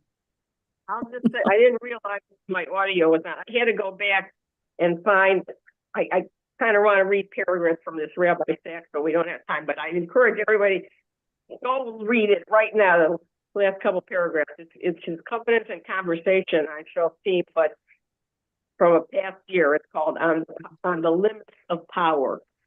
On the limits of power. But one of the key things he talks about, apropos to our earlier conversations, especially in the legal system, is the notion of a covenant, a creation of the state, which was only secondary. He said that happened during Judges when they created a kingdom, and the evolution of a society, which is what happened at Mount Sinai,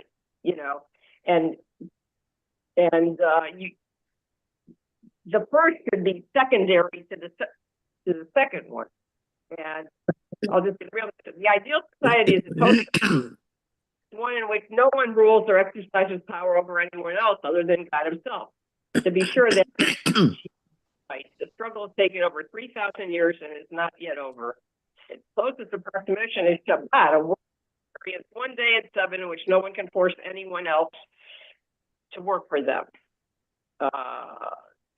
Anyway, I didn't get it. And then these concepts, he just says things so clearly. He even uses the word prophet in here. Power corrupts absolutely. Well, yeah, that he mentions that quote from Lord Active about that.